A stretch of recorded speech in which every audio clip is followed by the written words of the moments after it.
Show on YouTube, Into the Fringe, where we discuss lost civilizations, UFOs, cryptids, unsolved mysteries, megalithic structures, extraterrestrials, interdimensional portals, time skips, and more. Don't change that channel, because now you are leaving the mainstream and entering into the fringe.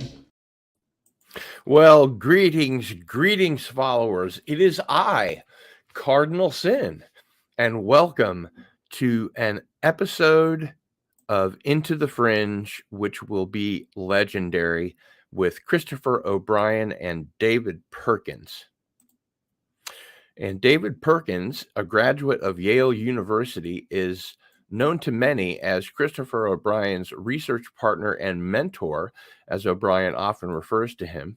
Perkins has written the forewords to all 5 of O'Brien's books and provided editorial research assistance for each of these books. David was drawn to investigate the strange cattle mutilation phenomenon in the mid-1970s when the cases were reported near his home in southern Colorado. In 1975, more than 500 cases were reported, and the mutilations were voted Story of the Year by the Associated Press. Colorado Governor Richard Lamb called the mutilations one of the greatest outrages in the history of the Western cattle industry. A naturally curious person, Perkins began performing his own field of investigations and networking with a nationwide group of fellow investigators, law enforcement officials, veterinarians, and ranchers. Although saucers, Satanists, or the CIA was the typical approach of most news outlets and fellow investigators, Perkins became convinced that the mutilation mystery did not lend itself to any conventional explanations. Thus began a 47-year quest to penetrate the enigma. Currently, David and Chris are collaborating on a book tentatively titled Mute Speak, which will be a comprehensive analysis of the various theories about who or what is behind the mutilations. Perkins has written numerous magazine and newspaper articles on the subject. He received an award from the Colorado Press Association for outstanding investigative reporting for a series on Colorado mutilations. David's chapter on the mutilations, UFO Connection, Darkening the Skies, was included in UFO's 1947 to 1997, an anthology of the works on the leading authorities of UFOs. He has also appeared in several television and movie documentaries speaking on the subject. Recently, David has appeared on several podcasts, including shows with Adam Go-Rightly to promote Adam's new book, Saucers, Spooks, and Kooks, UFO Disinformation in the Age of Aquarius. Perkins wrote the foreword to the book as well as providing documents and research material. What appear to be classic mutilations are still being reported in several states. Occasionally, these cases are covered by local newspapers and even national outlets like NPR. Although the number of cases reported are nowhere close to the great mutilation waves of the past, they still persist. Christopher O'Brien, from 1992 to 2000, Christopher O'Brien investigated over 1,000 paranormal events reported in the San Luis Valley, located in the south central Colorado, north central New Mexico area. Working with law enforcement officials, ex-military, ranchers, and an extensive network of skywatchers, he documented what may have been the most intense wave of unexplained activity ever seen in a single region of North America. His 10-year investigation resulted in 3 books of his Mysterious Valley trilogy: The Mysterious Valley, Enter the Valley, and Secrets of the Mysterious Valley. His meticulous field investigation of UFO reports, unexplainable livestock deaths, haunted sites, Native American legends, cryptozoology, secret military activity, and the folklore found in the world's largest alpine valley has produced one of the largest databases of unusual occurrences gathered from a single geographic region. Is currently working with a team of specialists in installing a high-tech video surveillance and hard data monitoring system in and around the San Luis Valley. His latest book, Stalking the Herd, published by Adventures Unlimited Press, has become the most important book ever written, examining our relationship with cattle and how this is manifested into the modern cattle mutilation mystery. Welcome back, my friends, David Perkins and Christopher O'Brien, to Into the Fringe. Hey, Cardinal.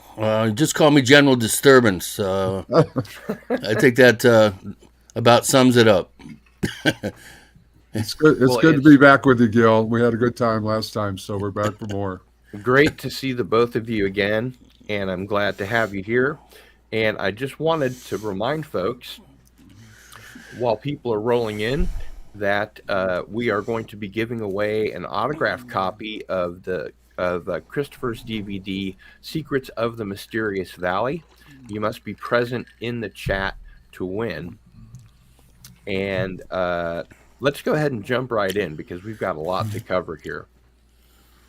Now, we do have an intermediate audience, but cattle mutilations, especially the new ones, may not be things that they're familiar with. So is there anything that you guys want to start off with just to begin? I think David wants me to do that. Yeah. We go ahead and tell people what cattle mutilation. Yeah. First of all, it's probably the most complicated paranormal phenomenon that we have. I can't think of one that rivals cattle mutilations for its complexity. It's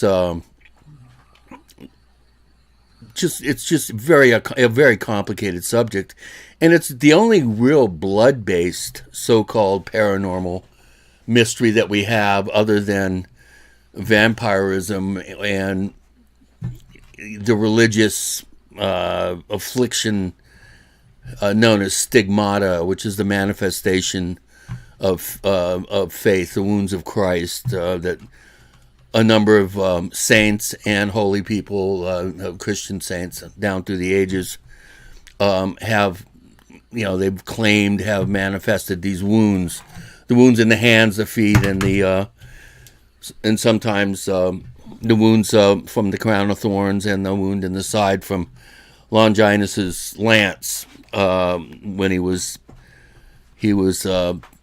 dispatched at the end of his crucifixion.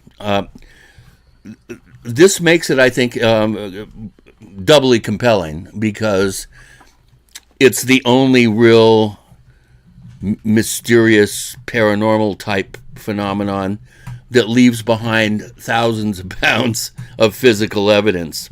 Now, what do I mean by a cattle mutilation? I think you can define it basically in the following way. It is a head of livestock, or any warm-blooded animal that you can think of practically has been found in a mutilated condition, including seals and dolphins and cats and dogs, wallabies, thousands and tens of thousands of cats, thousands and thousands of head of various types of livestock, mostly the vast majority cattle, but also horses, swine, sheep, goats. We've had wallabies mutilated inside locked cages in zoos. We've had bison mutilated inside a locked cage at the Cheyenne Mountain Zoo, for instance. I've had people call and report a coyote mutilated laying dead next to a mutilated cow. There's really no rhyme or reason besides the following facts that we know, and that is generally the animal is found missing various combinations of soft tissue organs.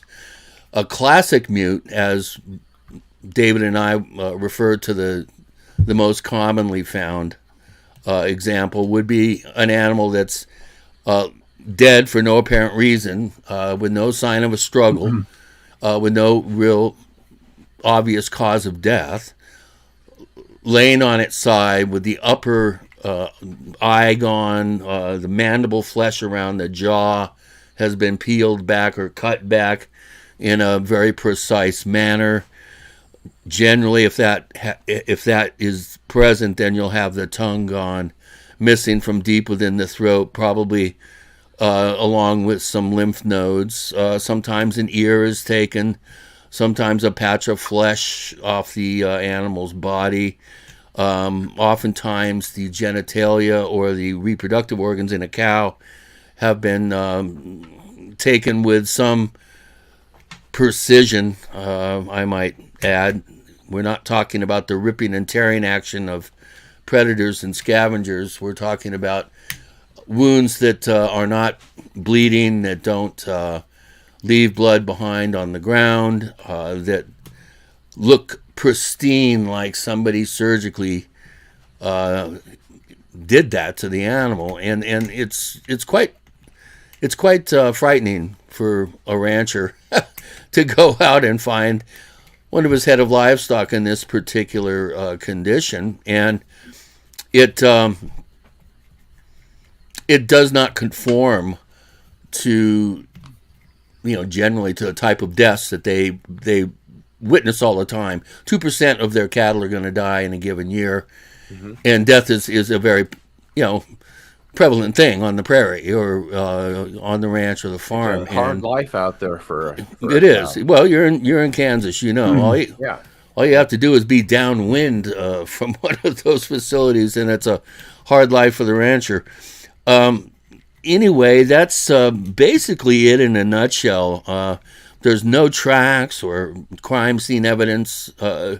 Very rarely, I should say. 9 times blood. They've been completely exsanguinated.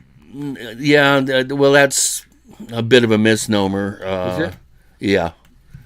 I don't know how many animals I've flipped over and had all the remaining blood and fluids come gushing out. But even there's though generally none around the site. There's none around the site, and that could be either a combination of draining of blood and constituent fluids, or the animal was cut up after blood pressure had subsided, and the heart wasn't creating the pressure needed to create bloody wounds. Now, what about the cases that have been reported where there are holes that lead directly to the heart, and the heart is missing, and it seems to have been blended up and removed through this little tiny hole? Yeah, those are very perplexing. I've had a number of them. David has seen that himself.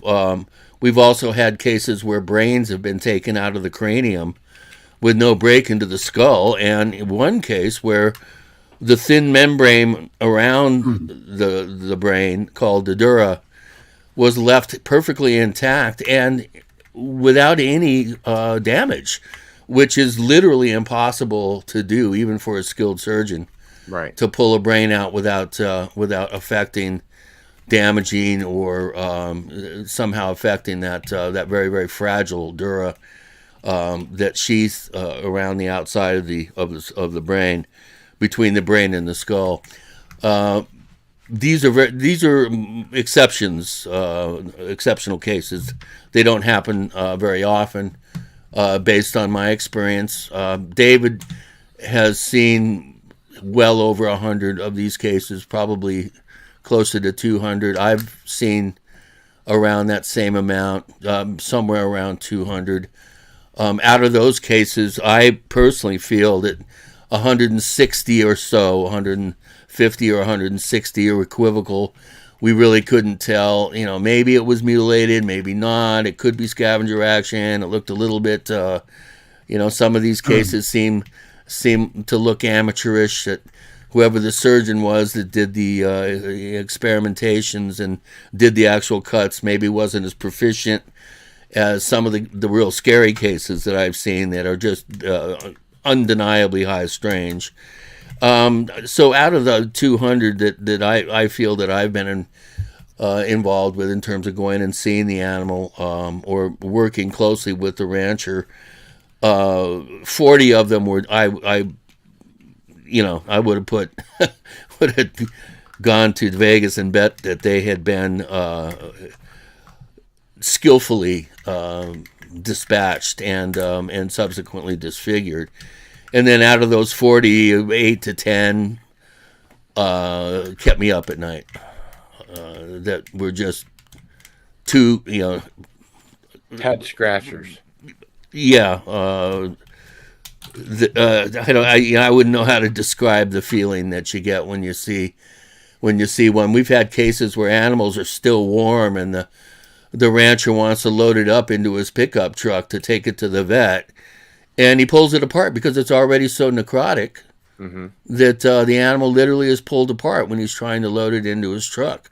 I had one animal that was kept in a heated garage for a week and it wouldn't rot. That there was a retarded necrotic process going on. In a heat box? Well, it was just in a heated garage. I mean, you put any I see. Any dead animal in a heated garage, and it's going to start stinking. It's going to start breaking down. You would expect them to put it in a freezer of some kind. Well,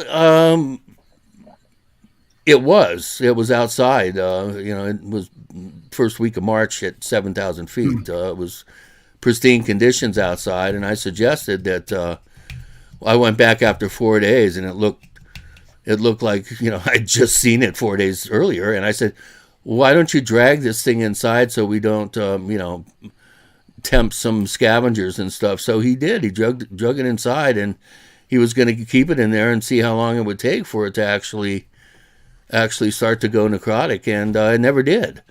In fact, it developed a smell of like a medicinal type smell, a very cloying, almost perfumey, a medicine perfume smell is the only way I could describe it. And again, that type of case is the exception, not the norm. Out of 200 cases, this is one out of maybe a dozen that I felt were highly strange, even more high strange than high strange. Like I said, that one, I had a hard time getting to sleep that night, the first night that I went out there. The thing was a calf. It was found in a pristine snow, 5-inch fresh snow. There wasn't a single drop of blood on the ground or on the snow. We found one drop of blood on the rear left hoof. All the blood was exsanguinated from the animal. The meat was gray colored, like it had been drained almost down to the capillary level. There was no brain in the brain case. The dura, as I mentioned before, was left behind. The right front leg was gone. The rib, upper respiratory organs, heart, the heart and liver were excised skillfully and then left back in the body cavity side by side, like they were being presented to whomever opened it up and looked in there, and then boom, the two things that scavengers would go after first are lying there in a pristine condition. It was one of I think 3 cases that actually came back from the New York State Veterinary College. I sent them samples, and Dr. King there at the vet school, he poo-pooed a number of cases that I sent. I think I sent about a dozen total cases. This is one of a handful that he says, I don't know what did that to that animal, and I can't determine one way or another how this animal was disfigured. So it's a complicated subject. There are really no hard, fast rules about how to define a cattle mutilation. That's why your book is such a thin read. Yeah, it's a 500,000 words, I think. Yeah. It should have been 900 pages, but I talked David into, doing a follow-up book with me. So the 900, we'll the talk 300 about that. pages that I took out are, other people's opinions on this subject. Linda Moulton Howe, and some of her comments over the years. And debunkers, scientists, veterinary pathologists. I just took all that information out, and we're going to put it into an analysis of the first book. And the working title is Mute Speak, Right. which is Play on words there. A little play on words there. And normally we take questions from the viewers in the second hour, but Radioactive has sent in a $5 super chat. Thank you very much. And asks, is there a veterinary / physiological reason to dissect an animal in this fashion to test parts of an animal for, say, biological warfare reasons? David, I'll let you take that one. Well, that was one of the early theories that was quite prominent. People like Ed Sanders, the musician, poet, writer, investigator, he was following that track of biological warfare testing. That it was a combination of the tactics that were used, these supposed helicopters that people report fairly frequently in combination with the event. And this was back in the mid-70s. And there was quite a bit of interest in biological warfare type stuff in those days. People developing, the Russians, for instance, and the United States developing with these biolabs, creating all kinds of nasty stuff. So I think there was eventually a treaty that we said, I think that was 74. We were going to stop doing that, but nobody believed that the Russians did, or that we did, for that matter. Yeah. So, but if you look at it, you could. I entertained that idea for quite some time. Actually, it looked to me, first of all, like something is being tested. I mean, that's the feeling that I get when I look at the animals. Like, well, wait a minute, they didn't take this, that, these prime pieces of meat. And by the way, good setup, Chris. You really laid it out there, I think, for people to get a feel and a picture of what these. Yeah, I didn't mention that all the good cuts are left behind. Right. All the steaks and chops and roasts. But if you were going to test biological weapons, you would. This might be a way to do it. And it was logical to see where these things ended up in the body and what effect they had on the various organs. Just any number, how fast the cow would die, or what it would go through in the death pattern. So it's still a theory that's kicked around, saucer Satanist or CIA. Yeah. Well, Colm Kelleher talked about it extensively in his book Brain Trust, where he thought that there was a connection with mad cow disease. Well, we'll get to that, but just in terms of the biological warfare. Yeah. Well, back, Kelleher and NIDS basically came to the same conclusion that I did, tentative, which is something is being tested. Right. Because it just has that look about it. And I feel it's like, oh, who's interested in that particular organ? And this, and the way that they were removed was, so extraordinary, really. It seemed like somebody knew what they were doing. They were after something very specific, and they got in and got out fast, and they got what they needed out of it. And obviously, these cases that we've just been talking about recently aren't being done or committed by Satanists, or even probably the CIA doesn't have that kind of technology, right? Well, that's a big issue right there. Yeah, yes.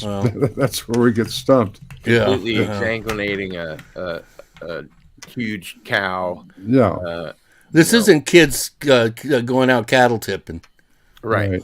This is done with extreme proficiency, and some of them seem more proficient than others. Some seem. I've had cases where it looks like somebody's being trained how to do it, where Ah. you'd have one part of the cut is just not quite, up to snuff, and it's almost like somebody stopped him and said, "No, it's like this," and then he would finish the cut, which would be a perfect surgical incision. So, take it away, Dave. Well, a lot of the reports mentioned like laser surgery. This was sort of a popular way to look at it. That they were done like with laser surgeries, that type precision. The area around the wounds was sort of scorched and blackened, and it led people to say it was high heat was involved in whatever happened to it. Of course, Chris and I know that a lot of times in the natural death process or decay process that those edges will curl up and blacken and darken at least. And so whether it was laser surgery or not, of course, we don't know. But it was a term that was used very frequently for a long time. That these are being done with surgical precision, and there's evidence of high heat in the cutting. I even remember hearing that I think this was Linda Moulton Howe, and Linda Moulton Howe, for all her wonderful traits and a wonderful human being that she is, has gone from an Emmy-winning, researcher and investigator journalist into this mystery to sort of a wide-eyed believer of just about everything. But she definitely paved the way with her Strange Harvest documentary and books and things like that. But I believe she was the one that mentioned that the laser-like surgery precision was so small that the laser cut in between the cells, and that this was shown in some sort of microscopy. Yeah. In laser interferometer microscopy, something like that. Yeah. Is that just BS?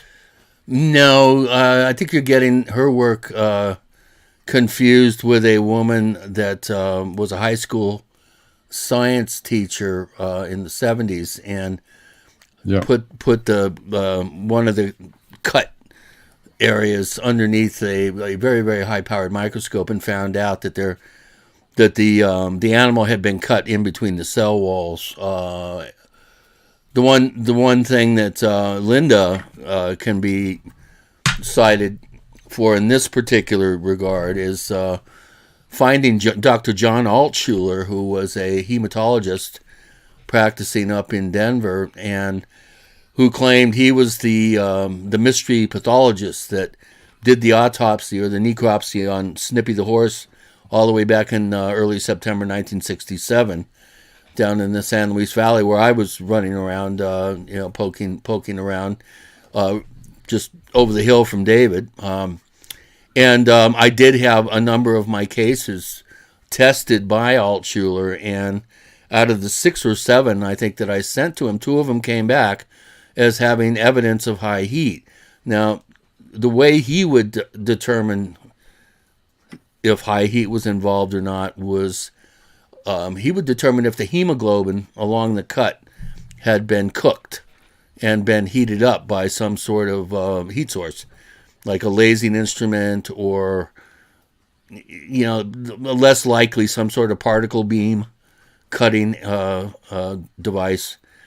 And so 2, possibly 3, I'd have to check my notes on all that, but they did come back with test results from, an accredited hematologist. You'd think he'd know what he was talking about and looking at. And he said, yeah, there was cooked hemoglobin was evident here on this sample and this sample. And so somebody used some sort of lasing instrument. Now, you get a couple of cases like that, and word about it gets around. All of a sudden, every case is done with lasers, or every case is drained of blood, or every case, they people have a tendency to generalize about things that they don't fully understand. And David and I will be the first ones to tell you that there is no, there's no,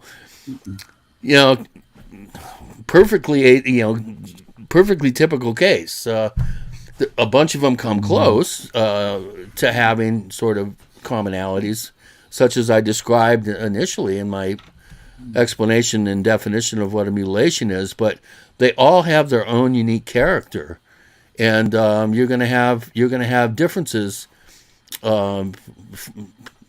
pretty consistently from case to case. There's going to be things that aren't the same. There is no one size fits all description of a mutilation, just as there is no one size fits all potential explanation for who or what is behind these things. It almost seems like it's by design, Chris. That we talk about this all the time. Yep. As soon as you get 2 dots in a row, it's like boom, boom. The 3rd dot, no, it's off in left field somewhere. So it's almost purposeful to keep throwing the investigators off. As soon as you think you've got a trend, you've got something going on, it's heading in a certain direction, there's a modus operandi you can identify, boom, it's out the window. Yep. Generally, after you start talking to others about the pattern that you think you found, then the pattern generally does a complete 180 and does the exact opposite. You're right. Yeah, it throws everybody off. I don't know how many times I've had that happen. I just wanted to mention that Jedi Bill has become a new member. He is a corrupt cultist, so thank you very much. I do appreciate that, of course. And this video is for you. Hi, I'm Tim Swartz, author of The Lost Journals of Nikola Tesla. You're watching Into the Fringe with your host, Cardinal Sin. Yeah, there you go. That's a little thank you video there for that. I sure do appreciate people joining either the Patreon or the channel membership. We have some great rewards and incentives and stuff like that are on the way. So, well, they're getting a treat tonight. David and I rarely do this together, so yes. And thank you, by the way, both very much again. This is Now, rather the exception, not the norm. I understand that there have been some recent mutilation cases that we want to talk about in Kansas, Oregon, Alaska, and one that you guys investigated in North Carolina. Is that right? Yes. We didn't go there. We didn't go there. We talked to the rancher. Which that was like night before last. Yeah. Wow. So Chris and I, when we hung up from that call, it was about 2 hours, wasn't it, Chris? Something like that. Yeah. And we won't use the guy's name. It's just a fellow there in North Carolina who had a small ranching operation. And it was something about that particular case seemed to embody many of the facets of this phenomenon. And that's why we found it so fascinating. And he wasn't really schooled in any of this. It's just something that happened to his family. And it happened to be the 2 cows were mutilated, and they happened to be the pet cows of the family that they had bottle fed and raised and named. It really sucks when these animals get names and then this happens to them, right? Yeah. Especially for the kids. And this guy, he was sort of like the guy in Close Encounters of the Third Kind. Something happens to somebody, and they're just obsessed, Puzzled. Yeah. And it's like, what is this? What is going on? What did this? Yeah. And it's scary too. And I was just looking at my notes from that discussion, and he armed his entire family, including his kids, who were packing pistols around all the time. Right. And because they don't know what it is. And he's in a very, I guess you'd call it evangelical type neighborhood where immediately people. I think he was a little bit more descriptive. Right. His wife was a minister. I guess his father-in-law, I can't remember, was a minister. And it's this, area of North Carolina. It's pretty backwoods, and here's right outside of Fort Bragg. Right in the back door of Fort Bragg. He mentioned that. So there again, when you start thinking about the possible military type involvement, a lot of times these things the mutilations do kind of cluster around military sites. and the nuclear power plants for that matter. But anyway, he was. It was just heart-wrenching, basically. Yeah. I'm talking about them going out and finding these two lovely cows. And while we were talking to them, the cows we could hear them in the background calling him to come out and feed them. They just moo, moo. Yeah, they were right outside his window mooing at him to get him out there to feed him. He was late. Yeah. But, And they would chime in right at the most freaky moments. It was so surreal, it was unreal. But I wanted to ask you guys, Yeah. You're familiar with the work of David Paulides, right? The Yes. Missing 411. And he has this big cluster map of the areas where the missing people have gone missing. Do you guys have such a map for cluster zones of cattle mutilations? David's had one since '79 that we've been slowly adding to. Yeah. Well, I have one, a big old plaque, I guess. I don't know what you call it. It's 3 by 3 feet by 3 feet with pins stuck in it. Mm-hmm. And it just got to be overwhelmed by it. So each pin then had to account for 10 mutilations or something. So this is the point we should probably make too. People don't have any idea, I think, about how many animals we're talking about here. And from the start, well, I would say early on, the number 10,000 cows was thrown out and used by a lot of people. Right. And 8 to 10,000 was very commonly used. Now, I tried to count them up one time in my little notebooks, and I came up to 5,500 or something like that. But a lot of those, well, they're equivocal. We're not really sure on some of them. But I tried to just use the ones that got the press coverage and got a vet out there and got perhaps law enforcement investigating, something that registered, basically. And one thing that's happening now, since this has been going on for all these years, is, way back to Snippy time, but people just don't report them anymore. I know up in the area of Colorado that I come from, they still have the mutilations, but they don't even bother to even tell anybody, basically. They just say, what good's it going to do?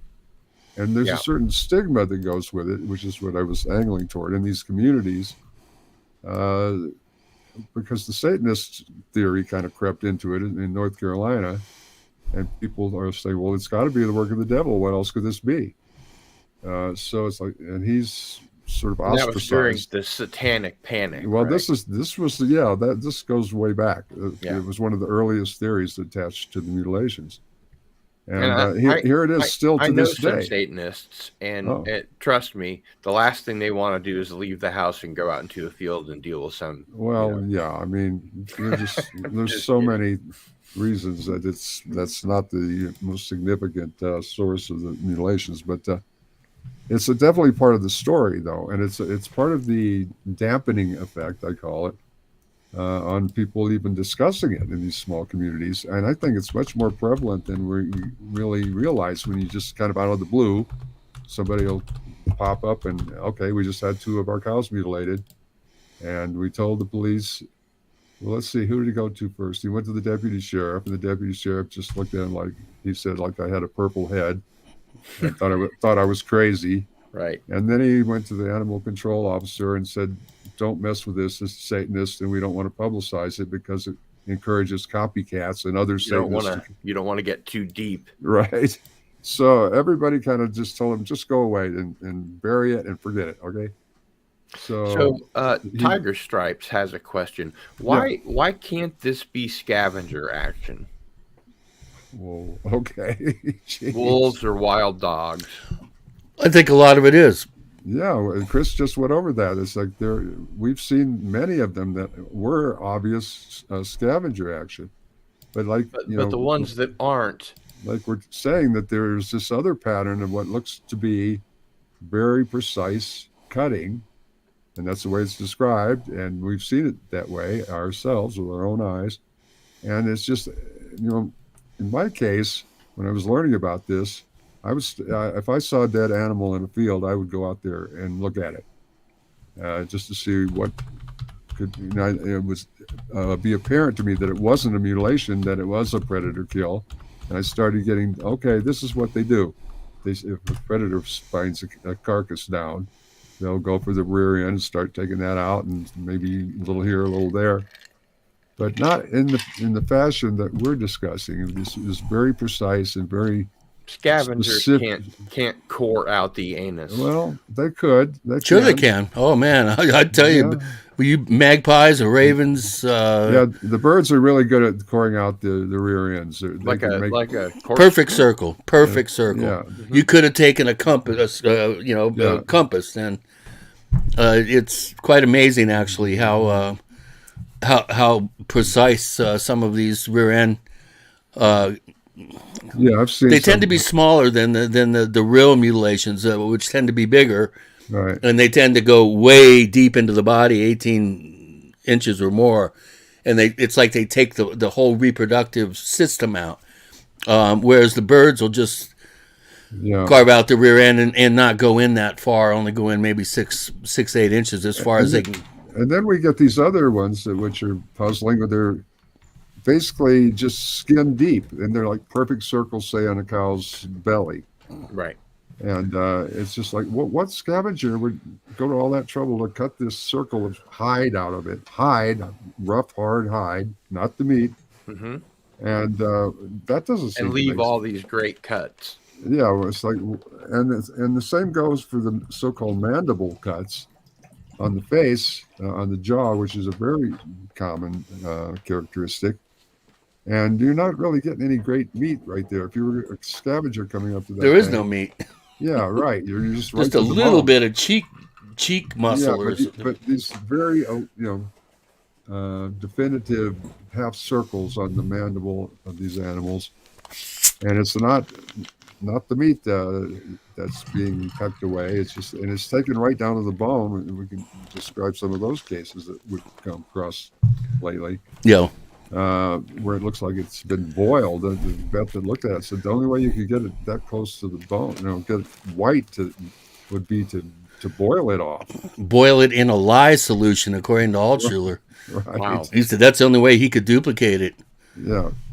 And so, I just wanted to mention so that. So anyway, yeah, in terms of the animals, we can tell the difference. Has become a corrupt cultist, and Phantom Boomer has become a corrupt cultist. Okay. So this video is for you. Hi, this is Steve Bassett of Paradigm Research Group, and I've been into the Fringe with Gil Battle. Come join us. So there you go. Thank you very much for joining. Definitely appreciate that. And I'm sorry, David, I interrupted you. Please. No, I'm just I'm saying that when you see enough of them, you see what a predator actually does. It's known to be a predator, and you see what the classic mutilation is. There's quite a difference. It's quite distinctive, and sure enough, a lot of things that cases that are reported as mutilations, we go look at them. It's like, no, this is a predator kill. You can tell it's ragged. It's, there's just all kinds of indications. What would you say that the difference is numerically between the scavenger action and the very mysterious cases? In terms of the ones that are reported? Like percentage, yeah. Well, that's a good question. Let's see. Or not necessarily reported. It depends. The longer these stories are in the newspaper, and the more coverage that it gets in the media, that tends to, everybody's aware that there's mutilations going on, so they've got their eyes open for dead livestock. And when they see a head of livestock that's lying down, they go out there, they look at it. They're not veterinary pathologists. They don't know what they're looking at, and it fools them. All of a sudden, you start to get this kind of societal collective delusion that starts to happen. And so the more real cases occur and the more coverage there is in the media, that tends to generate more false positives, if you will. Sure. So being as thick into this research as the two of you are, what would you say the percentage is between the actual high strangeness cases and the scavenger action cases? I think a better question is, how many of these things do you think are not reported? Right. That's We don't know. I would suspect that if we're lucky, 2 out of 10 are reported. Mm-hmm. Now, the ones that aren't reported generally are the freaky ones, the ones that the rancher doesn't want people to know happened to his herd or to his ranch operation. Right. And so the freakier the case, the more likely it is that he'll just take it off to a bone pile or burn it or bury it.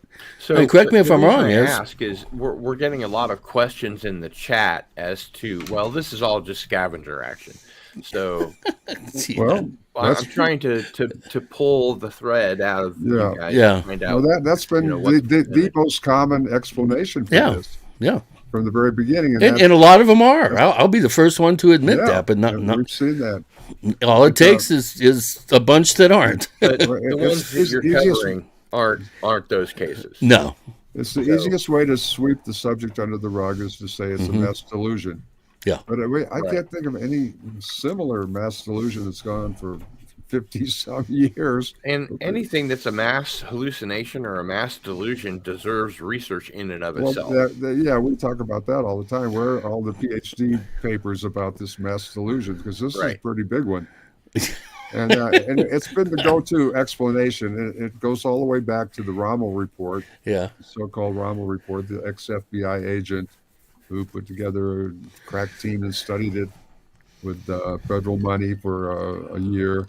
And of course, came to the conclusion that it was just all scavengers and misidentifications. It was all the media's fault, and sensationalism.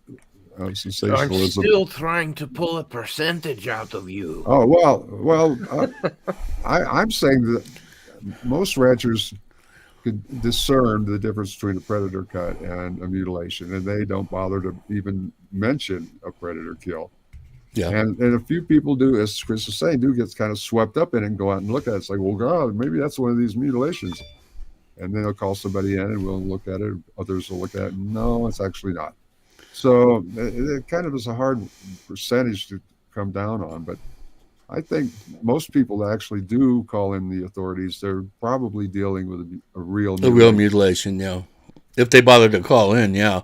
And the ones that don't call in, I think, are covering up the actual really super high strange ones that we would most like to be informed of, so that we can go and do proper investigation on these cases. And unfortunately, the more frightening the case is, the less likely it is that the rancher's going to come forward and go public with it. Another thing that does tend to pull out reports is when helicopters are seen in and around mutilation sites. And at last count, we've got well over 300 at this point helicopters that have been documented over the past 50 years. I mean, as many as 7 were seen flying around in eastern Colorado at one point in the fall of 75. Helicopters. I've had really, really weird helicopter encounters. Yeah. And for some reason, this nice cozy little house that I have here in Lawrence is not under any flight path, but I have footage of helicopters making long, lazy circles around my house, like they're looking for something. I remember taking video on my phone of one of these things, and I said sort of under my breath, I wonder if they know that I know too much about flying saucers. And as soon as I said that, they booked out. Oh. And somebody, I think Walter Bosley mentioned to me that they might have been listening to my phone. Well, this is why back in the 70s it was such a popular theory, especially in Colorado and elsewhere. Because what kind of helicopters is radioactive asking? Every type you can possibly think of. Large, small. Every color of the rainbow. No markings, black. Tom Adams put together a whole paper, one of our deceased colleagues, and it was at that time it was 200 really solid helicopter cases. However, it's helicopters seen in the vicinity of these events, never when one was actually happening. It's always slightly before or slightly after. There have been a couple, but they're really rare. Yeah, they're very rare. So we've run across that, and the helicopters are just a whole other subgenre or something of the phenomena. That's where it starts shading off toward the paranormal. Yeah. Now, not just helicopters, but other mystery craft. Yeah. Like I said, don't get me started. Yeah. I mean, I've discussed my helicopter encounters on the show many times. I did want to hit on the recent cases, Kansas especially, since this is where I live, Oregon, Alaska. Can you give us a little more information about those? Well, let's finish up North Carolina. Because and also I sent you that map, Gil. You can throw that up at any point. Sure. Each one of the M's that you see on the map is an area of high incidence. It's not a single case. It could be anywhere from 5 to 10 cases, and there's a lot of M's. Right. Well, North Carolina, oddly enough, it never had any. It had one case from 1980 that I could dig up when we were talking to that fellow. But what he described was, among other things, something flying around in the woods, and he photographed it, and it looks like, he calls them orbs, but they seem to be bedeviling his family right now. One set of them are green, one set is kind of an orange-white color. Oh, that's my old map there. Yep. Yeah. So that's a version of it, at least. At least it gives the idea of the kind of the distribution of things. See, it really trails off as it goes up toward the East Coast. And oddly enough, the West Coast is not very hit. I mean, we have our reasons, our theories about that, but you can see that west of the Rockies. Yeah, it's the right, continental divide. Yeah, so it's a real heartland phenomenon, and New England's virtually untouched. The East Coast, pretty much. Florida's had some, I think. We sure have a whole lot in the heartland right here. Yes. Yep. This is my neck of the woods. So the fellow here in North Carolina, okay, he's seeing these things flying around, and he's got his video camera out there trying to get photographs of them. The one description he gave that was interesting to me, I said, well, what about any structured craft type of thing? I believe he did mention helicopters. Chris, do you recall what he said about helicopters? Well, he didn't really go into much detail, but being as close to Fort Bragg as he sees them every day. Right, but the one that got me was, got him too, was what he described as a spherical object that was about the size of a tire. So I'm trying to visualize what this thing would look like. It's flying around and hovering around on his property. And what is that thing? It's not a helicopter. I guess you'd have to call it a UFO at that point. Yeah. Right. It's an unidentified flying object that appeared to have structure and form, and I believe he implied it was metallic, was his view of it. So it's got that's all kinds of, the orbs are really all over the ranch now. They're just everywhere. Yeah. And this odd thing and other stuff that he wouldn't really describe or didn't want to describe or whatever. I mean, he was, he had so much to talk about that he didn't feel that was as important as some of the other things. Well, the one strangely enough. Another Do you guys thing. think that you're going to have another phone call with him where he might maybe? Oh yeah. We're just getting it started. He's going to get a copy of Chris's book and go over that, but he. Oh, that's a great idea. He reached out basically to try to get help from people because he's just going nuts trying to figure out what is going on. And it freaked his family out and his kids and everything, and that's he's got to show them that at least he's making an effort to try to figure it out. He's just personally really, really involved in it now, and his personal curiosity has just gotten the best of him. And plus, it's his livelihood out there, for one thing. Sure. Although, but the kids carrying the guns, and then the one little detail that he's added in there that Chris and I don't get something like this very often, but he described a barrel of water that was near the carcasses that had traces of blood in it and an unidentified piece of flesh in it. Yeah, floating around. I've never heard that before ever.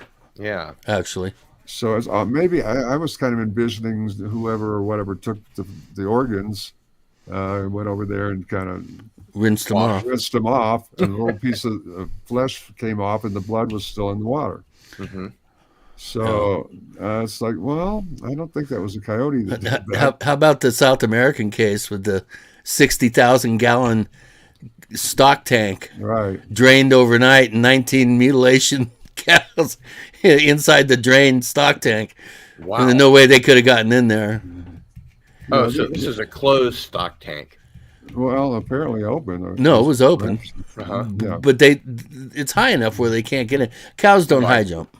Right. They're not good high jumpers. They're Oh, terrible. so they got into the tank. They were found mutilated inside the tank. Yeah. Right. Gotcha. Wow, that is highly. And there was no trace of a single drop of the water that would take hours and hours and hours it would take to drain 60,000 gallons. Gone. Just gone. Just no sucked trace. up and gone. Oh, the entire tank was dry. Yeah. Was dry.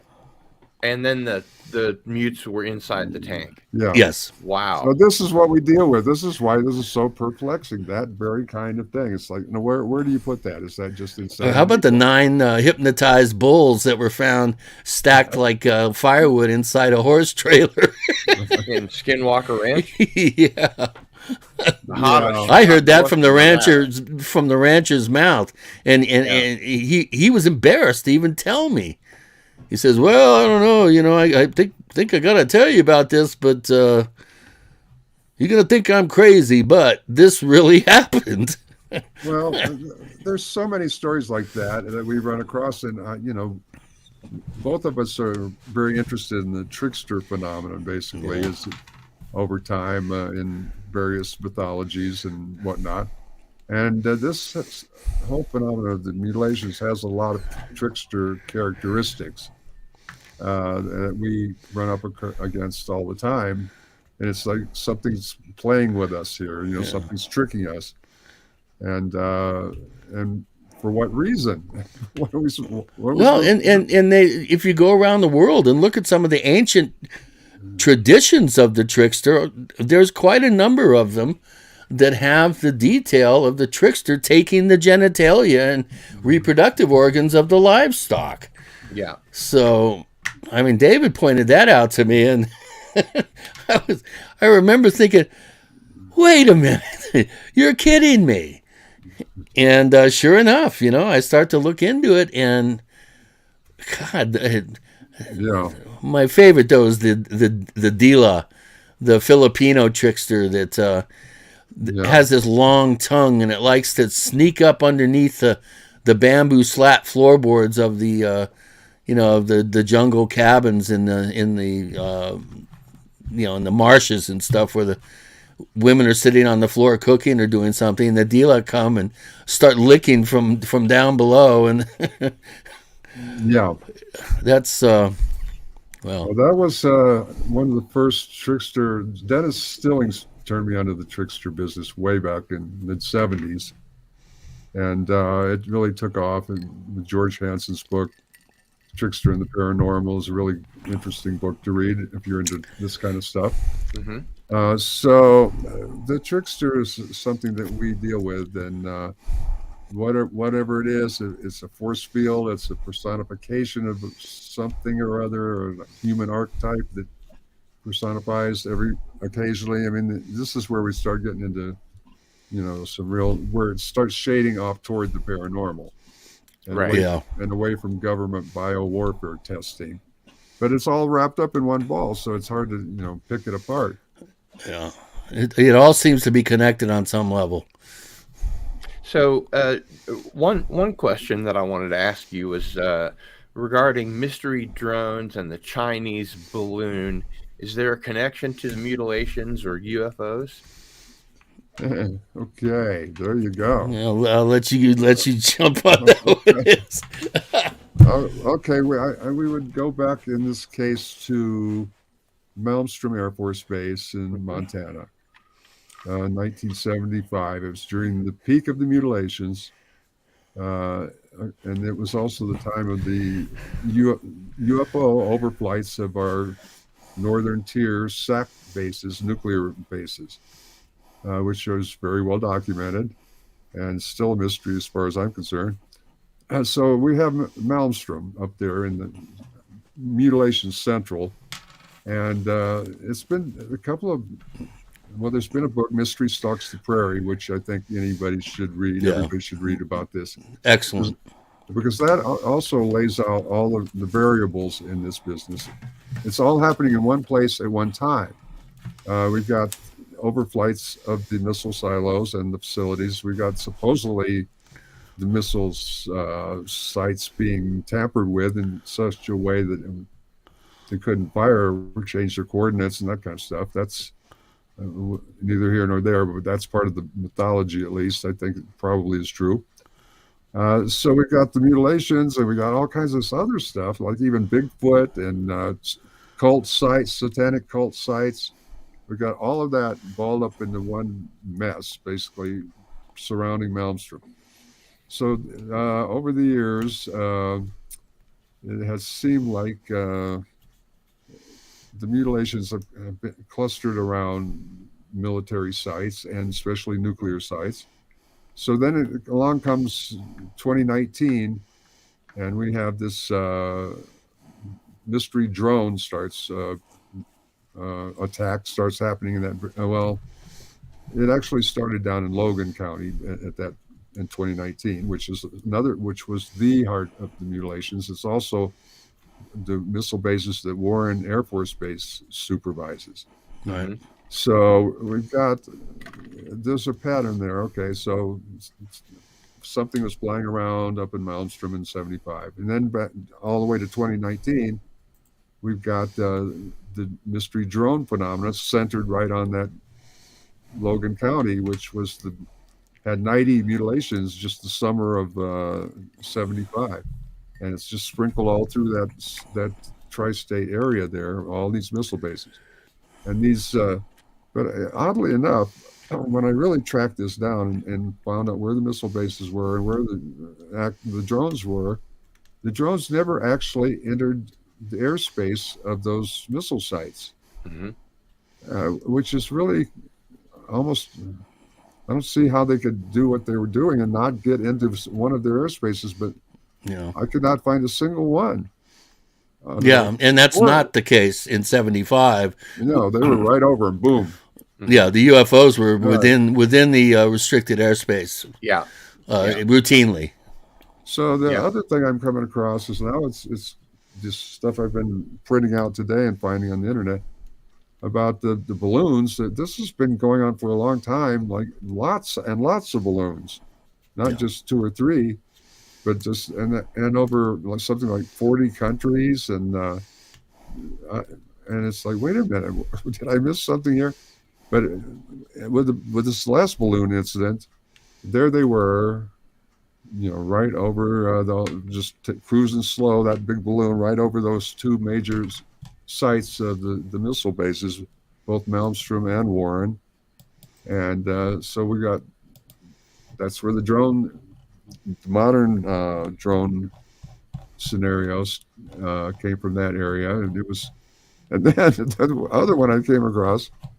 Well, people have speculated that the drones were perhaps foreign surveillance of these areas, and Huawei was, for instance, the company that was providing a backdoor for the drones to surveil these areas and send the information back to China, supposedly. Right. So then I found this other article that happened. It was right before the drones started. The article was November of 2019, in which they were saying that the local TV and radio stations in that particular tri-state area were all being bought up entirely by the Chinese, and they were substituting their Huawei equipment and all those towers. Really, I don't recall that particular detail. I sent you that article, Wow. and I'm like, what? Wait a minute. They just, And now they're buying up all these big ranches all over the country and farms. The idea that these little mom and pop, radio stations up in those areas, the Chinese came along and bought all that up and reinstalled their own equipment, Huawei equipment. Mm-hmm. And by the way, the United States had been flying the Huawei drones doing their own continental surveillance. They did that before any of this happened. They copped to that, and the thing that got me was once they realized that Huawei had a back door in those drones, they still let them fly for another 9 months over the United States. Yeah. The FAA still allowed it. It's like, well, what are they waiting for if they know that's what they're doing? So you see how this gets really kind of confusing. But the thing that I go back to is like, where do the mutilations fit into that scenario? Was that just happened to be coincidentally happening? But this happens all over the world. This is a worldwide phenomenon. Well, yeah, one of your posters was asking about other countries that have mutilations been reported in other countries, and I can pretty much safely say that any Western country that's a Christian country, curiously enough, has probably had mutilation reports, with a few exceptions here and there. South America has been inundated with thousands of cases of reports. We don't know, the quality of those reports. People down there, I think, are a little bit more gun shy and superstitious than they are up here. Well, and there's lots and lots of UFO reports in South America, all over South America. Yeah, and Australia has had reports going all the way back into the early 1900s. And that touches on a question that I wanted to ask you. Radioactive in the chat is asking, how far back in recorded history do you have accounts for this? I have a painting on the wall of an Algerian grotto in the desert, the Tassili frescoes, very famous, that show a mutilation in progress. And that's 8,000 years. Wow. In terms of a documented case, the earliest one that we've seen, correct me if I'm wrong, David, is 1606 in London. The court records of the newly crowned King James I, as he's funding Shakespeare writing Macbeth and drawing and quartering and sending body parts of Guy Fawkes around the English Isles. And, he's dealing with hundreds and hundreds of sheep that are being found dead with the meat and the wool left behind, but the tallow and inward parts gone. Of this sundry conjectures, but most would agreeth it tendeth toward fireworks, is how the court entry ends. Come to find out that tallow is one of the main ingredients back in the Middle Ages that they used to make gunpowder. And candles.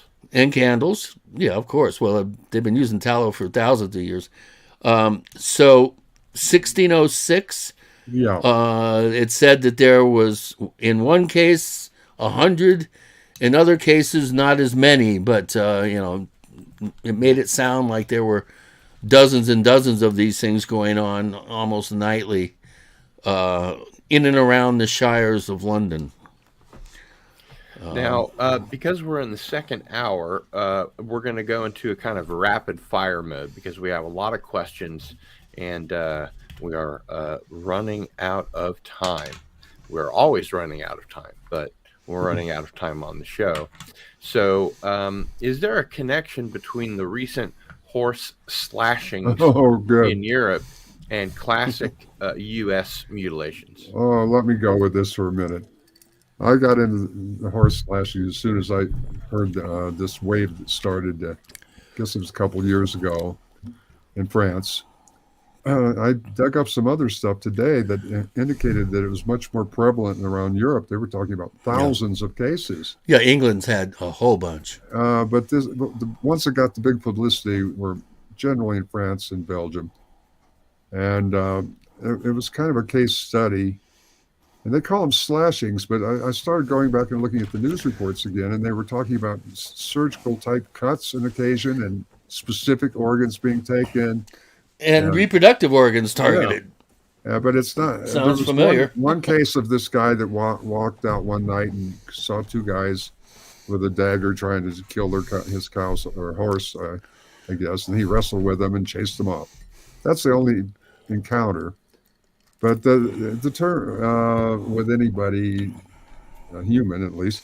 The ones in France and the Eastern European types that have been seen. That's the one. That's where I'm getting to. It's like the newspapers were putting out the theories, and they were saying, well, people here seem to think it's either the gypsies or the Eastern European people or just our homegrown Satanists.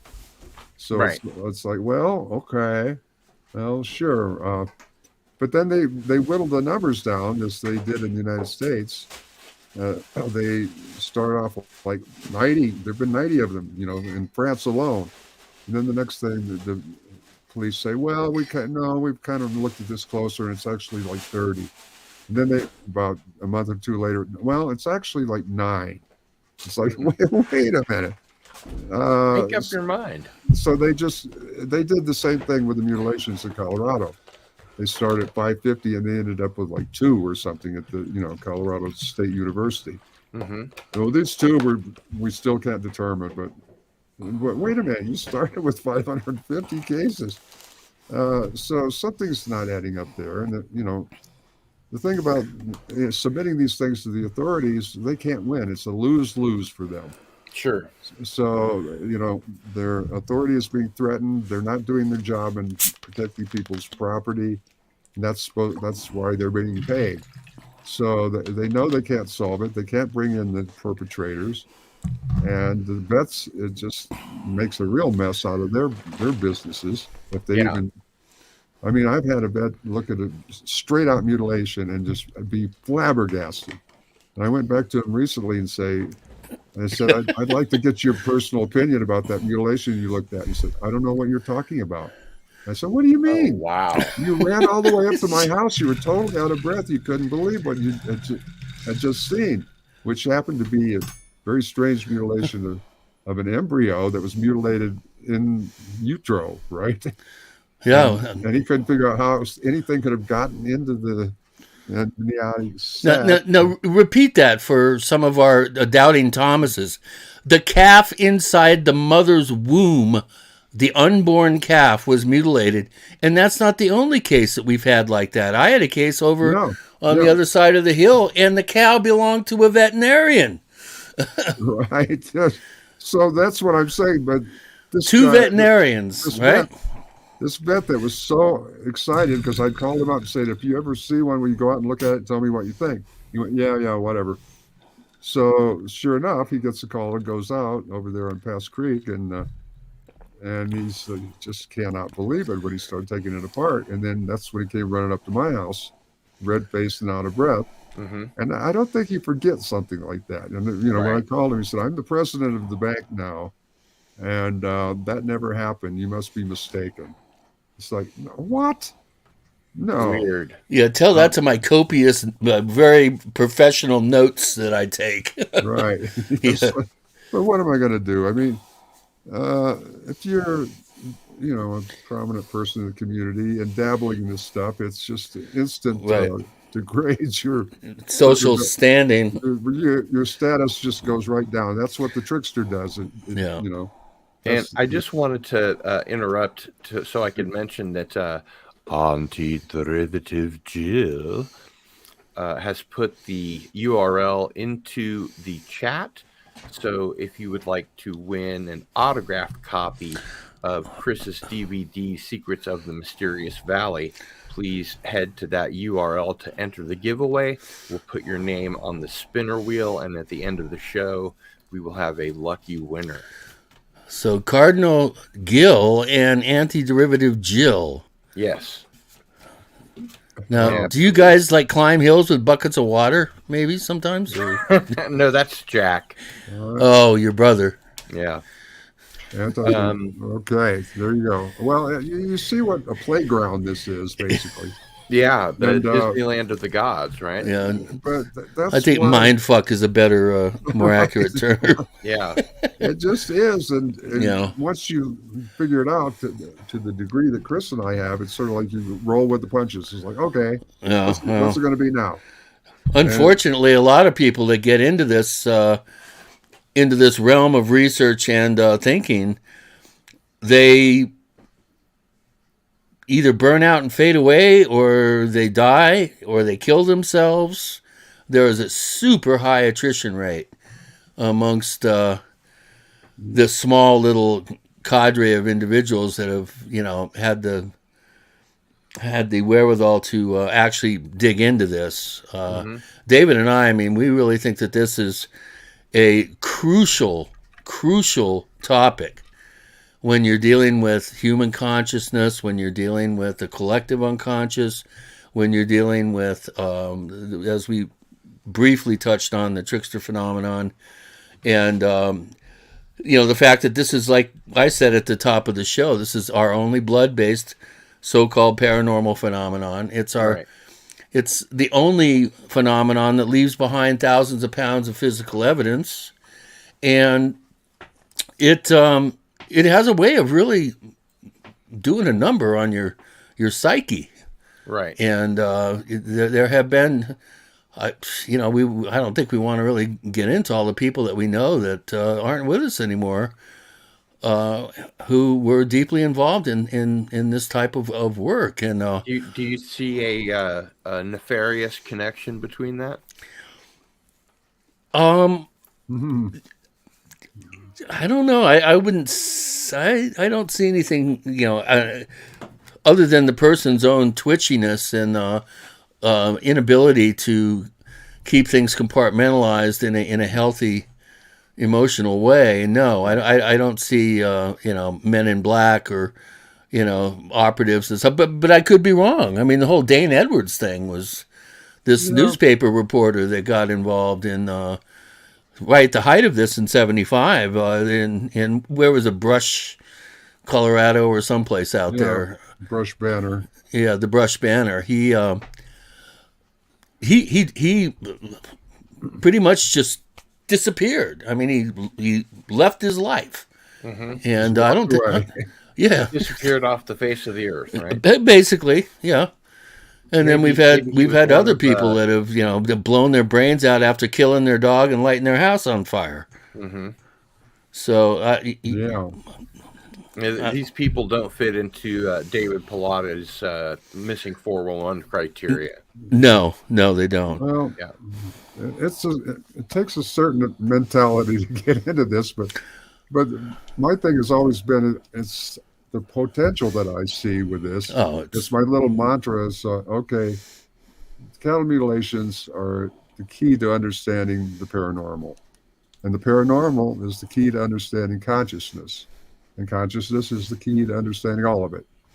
Yeah, So it's all related. It's a gift in a way to, once you start into the game, I'll call it, then it's like, okay, I'm going to be open to this. I'm going to see where it goes. I'm going to see where it takes me. I'm going to keep an open mind. I'm going to keep a sense of humor about it. You've got to. And the absurdity. The absurdity, yeah. And the surrealism of it. And it's kind of exciting. It's kind of scary. And it's, it's been like 10 college educations, basically, that I've gotten behind this. Yeah. In every realm of human activity and the arts and religion and sciences and on and on and on, because it all pertains, it seems to be pertaining in some way that we're trying to weave together. And that could be its purpose. Ultimately, I tend to look at things in terms of evolutionary advantage and evolutionary traits that get emphasized. And this could be kind of a way that sparks us into higher realms and challenge. What I say is challenges was challenges the reach of human comprehension. I guess you'd say it's right beyond where human comprehension goes, and it's like, what's over there? What's on the other side of that line? Yeah, but there are some clues, and one clue that I love to blow people's mind with is that we have yet to find a single mutilation case in India where cattle are sacred. Right. And not only are they sacred, but there's nursing homes for cows. Wow. If a calf is born with no mother, the mother dies. They have special facilities where women wet nurse the cows. A cow legally is allowed to walk through your house and take a dump on your couch if it wants to. And people in India consider that a blessing. It's like, oh my God, something great's going to happen now. Like the white buffalo, yeah. Well, hey, Chris, before I forget this factoid, I was looking up today about oryx, right? The ancestors of modern cattle, in line with stuff we've been talking about over the years. And I was trying to figure out the domestication of the oryx, which is now extinct. The last one died in early 1620s in Poland, and a Polish. And so, did they turn into Brahmin? Well, here's what I'm. Good question. Here's my point: that we thought the original domestication event was in Mesopotamia, basically. Chattel Hayek and places like that are 10,000 years old. But what they were saying, what I was reading, was like there were three different domestication events. The Zebu. Yeah, one was in Mesopotamia, one was in India, and one was in North or Sub-Sahara Africa, basically. Right. North Africa. The Dinka. So there are three different realms of these animals, and but what we were having such fun with is like trying to imagine domesticating an oryx. They're actually a singular, and the guys that were, and it took them 1,000 years. These are huge. These animals are like small elephants. They were 12 feet tall to shoulder, 3,000 pounds. Wild animal. But I'm just visualizing back in Chattel Hayek, 10,000, 12,000 years ago, they captured one of these things in some enclosure. And they say, okay, we're going to bring No, they steal the baby. Right. That's this breeding, this constant breeding to get it to a modern, our modern domestic cow, it took 1,000 years of breeding. Yeah. Can you imagine the patience that took? And just like, okay, we'll select one with his characters. Okay, next year maybe we'll get it right. Right. Yeah. Well, here's the mind-blowing fact. I have gone through every list that talks about mutilated livestock. And they almost always put what kind of cow it was. A hybrid of an Angus and a Hereford, or a Simmental with a Charolais. But there's not one Brahma that's been ever reported mutilated. Interesting. The sacred white cow of India. Right. Now, there's millions of Brahma cattle all over the world. And all over the United States, all over, Australia, all over South America. Right. Now, maybe there's a case out there, but David and I have yet to be able to find one. Not one. Okay, now remember we're in high speed mode here. First, Reed Speed 77, who's a member, says, "Right on, Chris. You've blown this wide open. Tricksters, breakaway government. You're a legend, brother." So, well, I stand on the shoulders of giants here. Yes, including our current guest. I stand on the shoulder of midgets. And Nicholas Horton asks, "Do you think authors like H.G. Wells were inspired to write War of the Worlds because he had a close encounter with a UFO?" Oh, goodness. I've never heard what his motivations were on that. I thought it was more of a kind of a parable about nature and the potential for catastrophic disease, pandemic disease, and then he added in the ET element just to make it more compelling. Now, speaking of that, this is a good time for me to get into this question. There's been an explosion of at least reports of is it ECT? Is that the right analogy? For the elk and deer populations, the cervids who are getting the spongiform encephalopathy disease. Yeah, well, it's The brain wasting disease. The chronic wasting disease is the version that that they you can associate with deer and elk and other wild animals like that. Mad cow, of course, is the cattle version. Mm-hmm. Creutzfeldt-Jakob's disease would be considered the human variant. Scrapie in sheep. A really good book that I just can't recommend highly enough was written by Colm Kelleher, who was the biological expert, the microbiologist that worked for Robert Bigelow and NIDS and was the managing coordinator for the OSAP and the original OSAP program that was started at the behest of Harry Reid and Senator Daniel Inouye. Where they investigated Skinwalker Ranch. Well, yeah, he and George Knapp wrote the book Hunt for the Skinwalker, and then co-wrote with James Lukatsky, the head of the DIA, the new book Skinwalkers at the Pentagon. Well, I'm currently reading, by the way. It's an excellent book. I think there's a lot of really cool stuff in there. I don't know if I believe it all, but anyway, my point is that Colm is a very, very smart guy, and he wrote a book called Brain Trust, and it follows the spread of the potential spread of mad cow disease and chronic wasting disease in the environment, and equates it to outbreaks of cattle mutilations. And he also traces how that particular misfolded protein was introduced into this country by a guy named Daniel Gucek, who won the medical Nobel Prize in 1978. He brought these diseased brains back from the 4A tribes people in New Guinea, which had this mad cow disease-like folded protein. Oh, and that's what caused Kuru, right? Exactly. That's the root cause of Kuru. And he brought the brains back to the Army Chemical Corps at Fort Detrick and Sidney Gottlieb and those guys, and it got out and got loose in nature. And that's right when the Snippy the Horse case occurred in 1967. And now we have these waves of mutilations that have happened in the 70s, 80s, 90s, and then I think they're more of a scatter gun approach now, and not many, I think, are being actually officially reported. But he lays out a really good case that directly ties in the mutilation mystery with the potential spread and the fear of the potential spread of prion disease, which is 100% fatal. You get it, you're dead. Fatal. Yeah.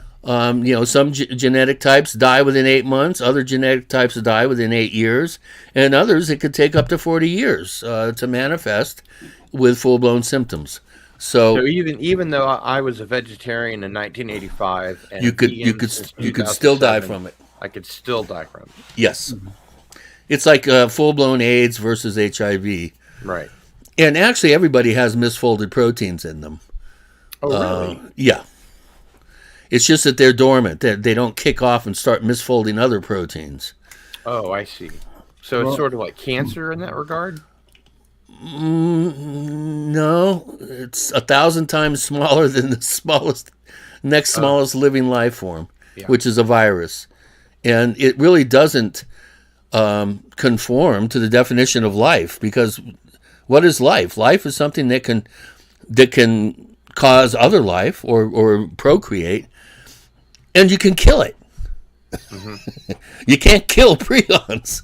Right. You can turn them off, but it's very difficult.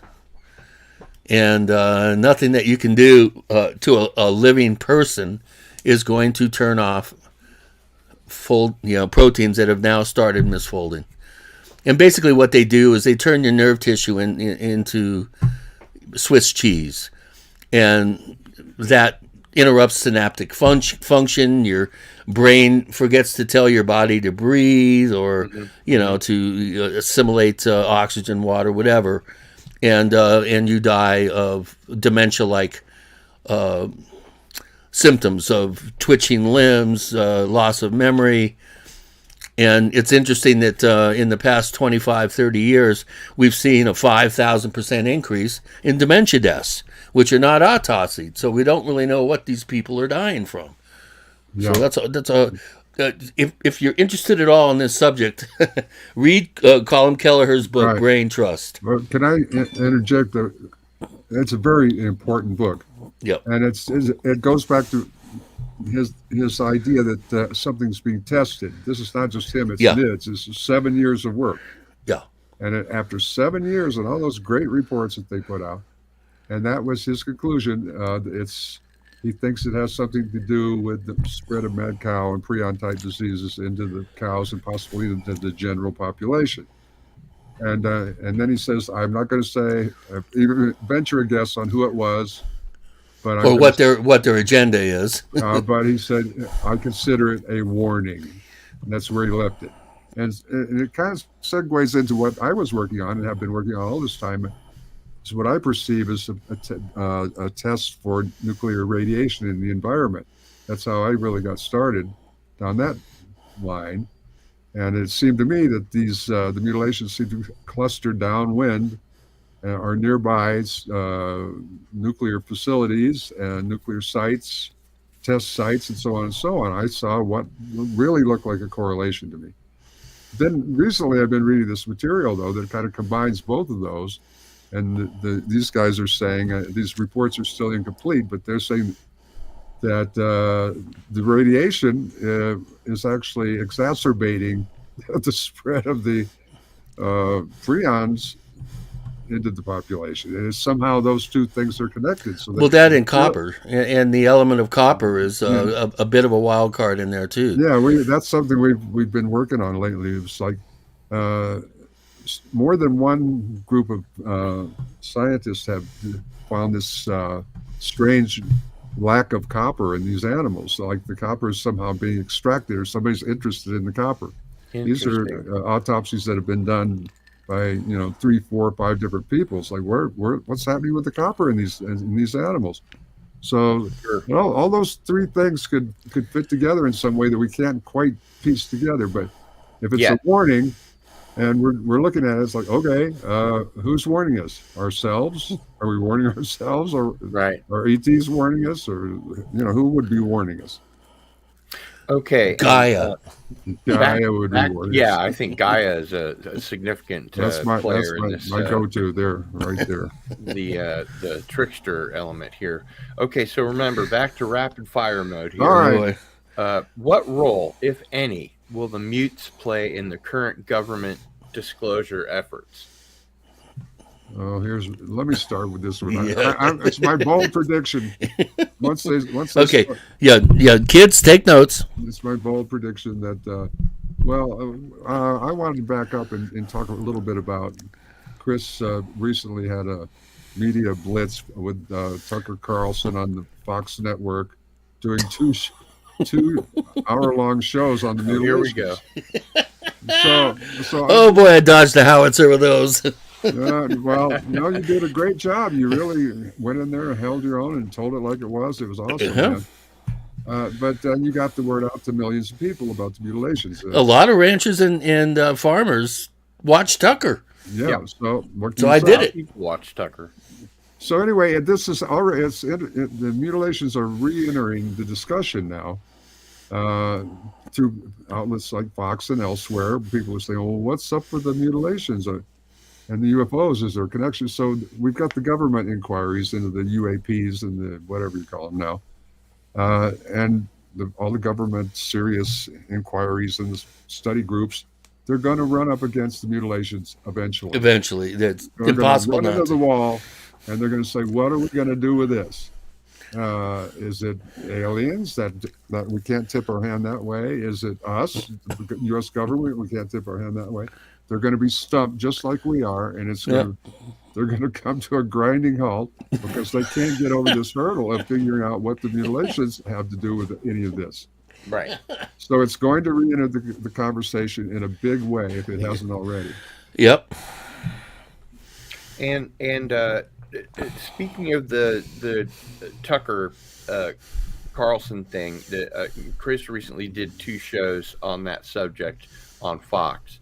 Chris, can you tell us a little bit about those shows, how they happened, how they went down? Yeah, it was very strange. I was working out in Sedona, Arizona, on a film project, and I live in upstate New York now, and I've been here for about 5 years. And so, I was out there for 7-8 months, and out of the blue, I get a call from a producer. And he says, I'm the executive producer for Tucker Carlson, and we have a new thing on the Fox News website called Tucker Carlson Originals. And I got a book in the mail this morning, and it's your book called Stalking the Herd. And evidently Tucker read it, and he bought me a copy and said, I want a half-hour show that covers this book. Yeah, he's very interested in the whole UFO phenomenon. He is. And much to his credit, he and others in like positions should also be interested. So they interviewed me along with these 2 twin brother butchers, and they actually showed these twin brothers, The Perkins brothers. Oh, yes, of course.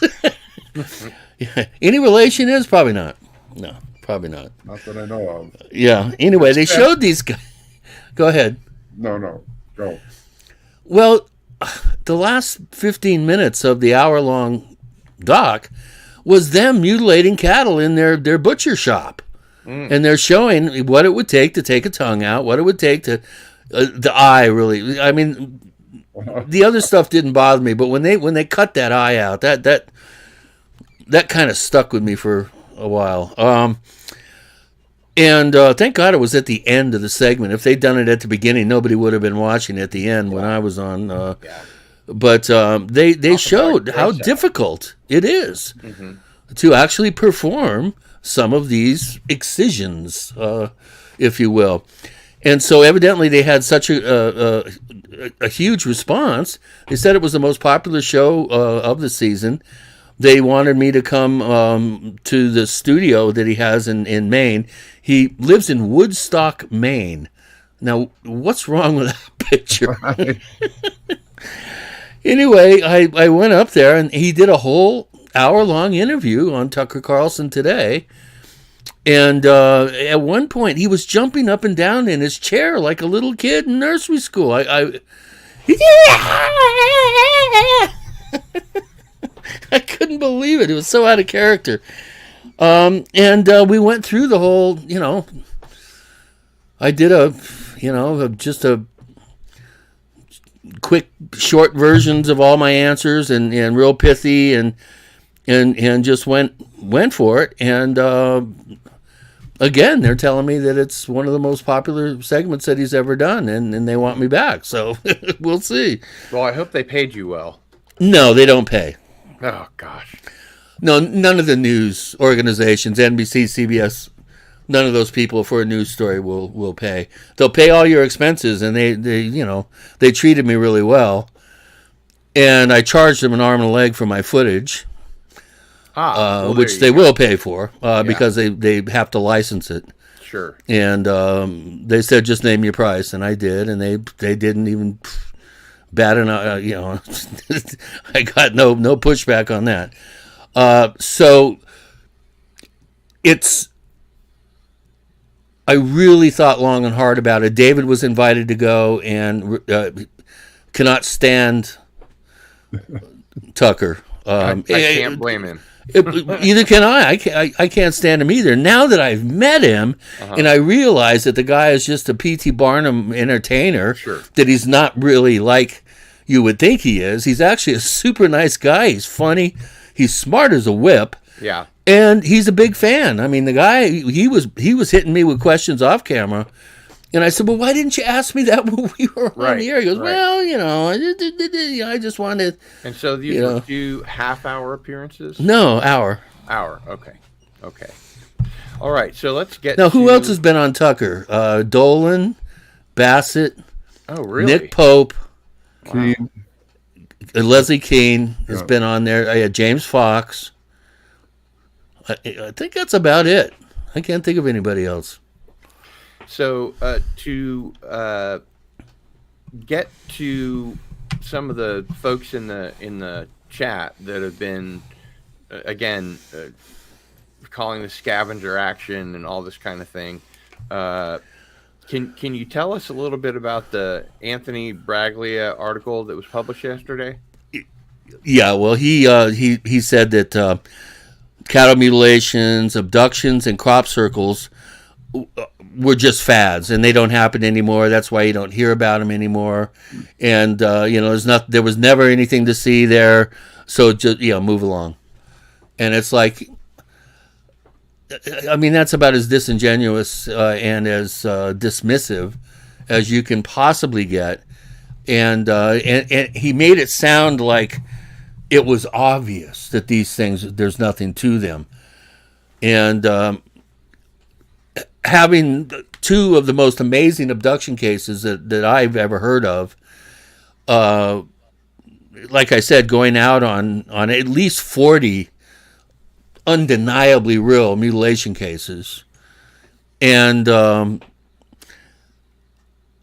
looking at some of the science that's been done behind the crop circles, and also that mirror the same types of scientific effects that are seen at UFO landing trace cases, and also at cattle mutilation sites. I was involved in a really impressive study called the bovine excision site study, and one of my cases mirrored the exact same types of phenomenal scientific effects that were shown in plant and soil samples around the animal were the same that were found in real crop circles.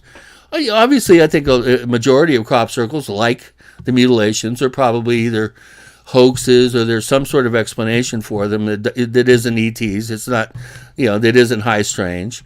And the same way with abductions. I think quite a number of abductions are being done by our government. The whole MyLab thing is I don't think enough attention is being paid to some of these cases. Military abductions. Military abductions, right? Yeah. And but then the vast majority could be some sort of sleep paralysis combined with wishful thinking. I made jokes early on, which I really regretted later, by saying, "How come it's always middle-aged, recently divorced women that get abducted?" I was joking, But if you start to do some demographic work and start doing some modeling about the types of ranches that have mutilation reports, they're always under 500 head. It's always mom and pop small ranching outfits. We've never had a single mutilation case on a feedlot. We've had one right across the fence line from a feedlot, but we've never had one on a feedlot. And abduction cases. I don't really know where to go. Crop circles, I think the better they are, the more impressive looking they are, the highly the likelihood that they've been hoaxed, for instance. So I think it's really important to call these people out that just come out like they're, some sort of expert. Right. and they know that this is nothing to it. There's nothing to see here. There's nothing to see here. Just like he tried to come up with this cockamamie theory about the Socorro incident being a balloon that they punked Lonnie Zamora with, students from the New Mexico School of Mines. Total balderdash. Right. People like Bragalia and I could start naming off some names. I I don't care how good of a researcher you are and what kind of stuff that you dig up. It's your interpretation, it's your analysis, and it's your agenda that I question. I'm off my soapbox. Okay. Okay. And I just wanted to mention that we are nearing the point where we are going to go ahead and do the giveaway. We have Antiderivative Jill ready to show up. And I just wanted to ask you guys if after the giveaway you have a little extra time, because this is such an important topic. If you guys could go a little longer. Sure, I could. Yeah, I'm Great. So what we'll do is we'll go ahead and bring Antiderivative Jill on. Hello. Hey, good evening. yes, live long and prosper. Yes, peace and long life. That's the correct answer. Yes. And we do have a spinner wheel for our giveaway for Chris's DVD. So anytime now, I got to tell you guys, Chris and David, this is the part of the show that makes me nauseous because my head spins around like The Exorcist. So I It's do want to hypnotizing me now. mention Yeah. I do want to mention to the winner, once we spin the wheel, that you must send your information to me at my email address, which is gil@sunflower.com. I'll put it in the chat after we spin. Yeah, is last show's winner here? Because I never did get an address to Yeah. send Stalking the Herd, so Yeah, so don't forget. if you won last time and you're in the chat, definitely send me your information, and I'll put my email address in the chat. So Jill, anytime you're ready, go ahead and give that sucker a spin. Oh. Oh, poor Jill. Radioactive. Radioactive. Hey, congratulations. All right, radioactive. I'm radioactive. Congratulations, radioactive. So I will go ahead and pop my email into the chat. Now we do have a lot of questions here. Okay, great. I'll let you guys get to that, and I'll talk Thanks to you very much, next Jill. time. Really appreciate it. Bye. Yeah, thank you, Joe. You're Yep. welcome. See you next time. So that's my email address right there, gil@sunflower.com. My name is Gil. I live in Kansas. The state flower is the sunflower, so gil@sunflower.com. So, yes, congratulations, radioactive. Congrats.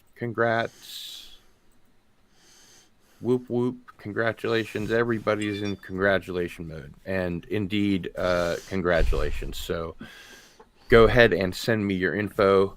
And again, if you won last time Chris was on, send me your information there so that I can send it along to Chris, and then he'll send you an autographed copy of the book and, of course, tonight's winner, Radioactive. Get the DVD. DVD, yeah. And Radioactive says, I'm definitely reading this book. So Yeah. I guess you made a sale already. Okay. So we have some questions from the chat, and I'm going to take a look at that. Okay, so Radioactive has a question. So the cattle mutilations avoid the big corporate farming operations? So it would appear. And this would be evidence to me that whoever or whatever's doing it is not interested in those animals. They're interested in where they are in the environment. Yeah. That's why they just don't walk into a slaughterhouse and get what they want legitimately. They're interested in something in the environment. That's why it's spread over the entire world, basically. And you can see the map of the United States. So something in the environment is being tested, not something in a feedlot. Right. And the whole idea of aliens coming here and gathering genetic material to help hybridize their dying race, which is the popular ET theory that's been bantered about for the last 40 years. if they wanted genetic material, all they would have to do is break into an abattoir or a slaughterhouse and go to those huge vats of blood and take as much genetic material as they needed. Right. And I think David's point, which I absolutely agree with 110%, is that it's not the animal, it's not the genetic material, it's where the animal is in the environment. And that's that to me is, if we have gotten anywhere in this investigative process and research, I think that's the one thing that I can hang my hat on, and I'm pretty sure David would agree with me. Yeah. That's a bit of logic that's very difficult to argue with. There's another aspect here also of having it be nationwide through, all states.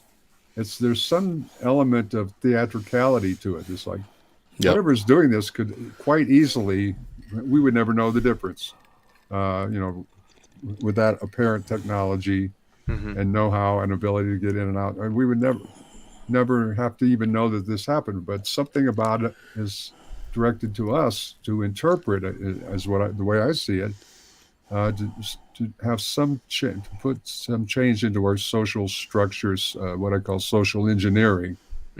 So in a sense, it's social engineering people to believe in UFOs. This prevalent meme that I see everywhere of a cow being sucked up into a UFO. I mean, it's just everywhere. It's on ice cream. It's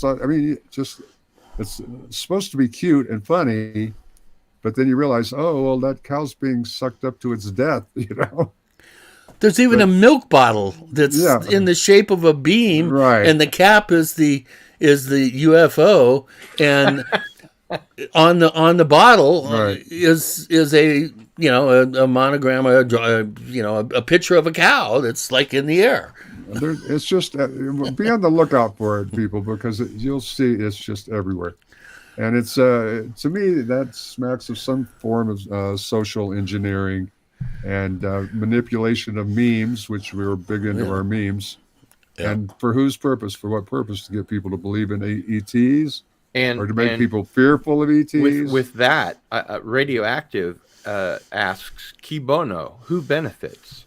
And from what? Because you guys have been doing this for so long, you must have some ideas or something that would be a good answer to that question. Who benefits from this kind of thing? The real, mysterious cattle mutilations. Well, I would venture to say that humanity benefits from it ultimately. Yeah. They're looking for something, some reason. If it expands our view of the universe and the world around us and makes us expands our minds in so many different directions from studying this kind of thing, that's a good thing. So maybe it's trying to social engineer us into being more citizens of the planet, and that's sort of where Kelleher ended up with it. It's like we're being warned. And then this fellow, it was the other night, this guy from North Carolina said the weirdest thing right at the end of our discussion. Right. Well, Chris has worked this idea he's worked the idea of sacrifice, and he goes into it a great deal in Stalking the Herd. Rings a bell of some sort of sacrifice, sacrificial action. We've been sacrificing animals to the gods for thousands of years, and we do it every day. Millions of animals are sacrificed every day. My line of inquiry now is the Gaian idea, basically, which is, as I was saying earlier, that the paranormal is the key to consciousness, and if now that apparently paranormal studies have drifted further and further into the idea that consciousness is what's happening here, that's what we need to study. So if that's true, then we're being provoked in that direction by Gaia, and we can't talk about consciousness unless we factor in so-called Gaian consciousness. Because And we're not talking about Gaia TV, obviously. No, we're talking about the Earth is God, no. the Earth is a living, sentient, purposeful entity. It's the sum of all life on the planet is what that Gaian consciousness is. Something that it's the unifying factor. It is a form of consciousness, I would maintain. So if we're going to study paranormal through the consciousness lens, I think since it all happens in the context of Gaia, everything that we're talking about, then you would have to factor in Gaia in some form.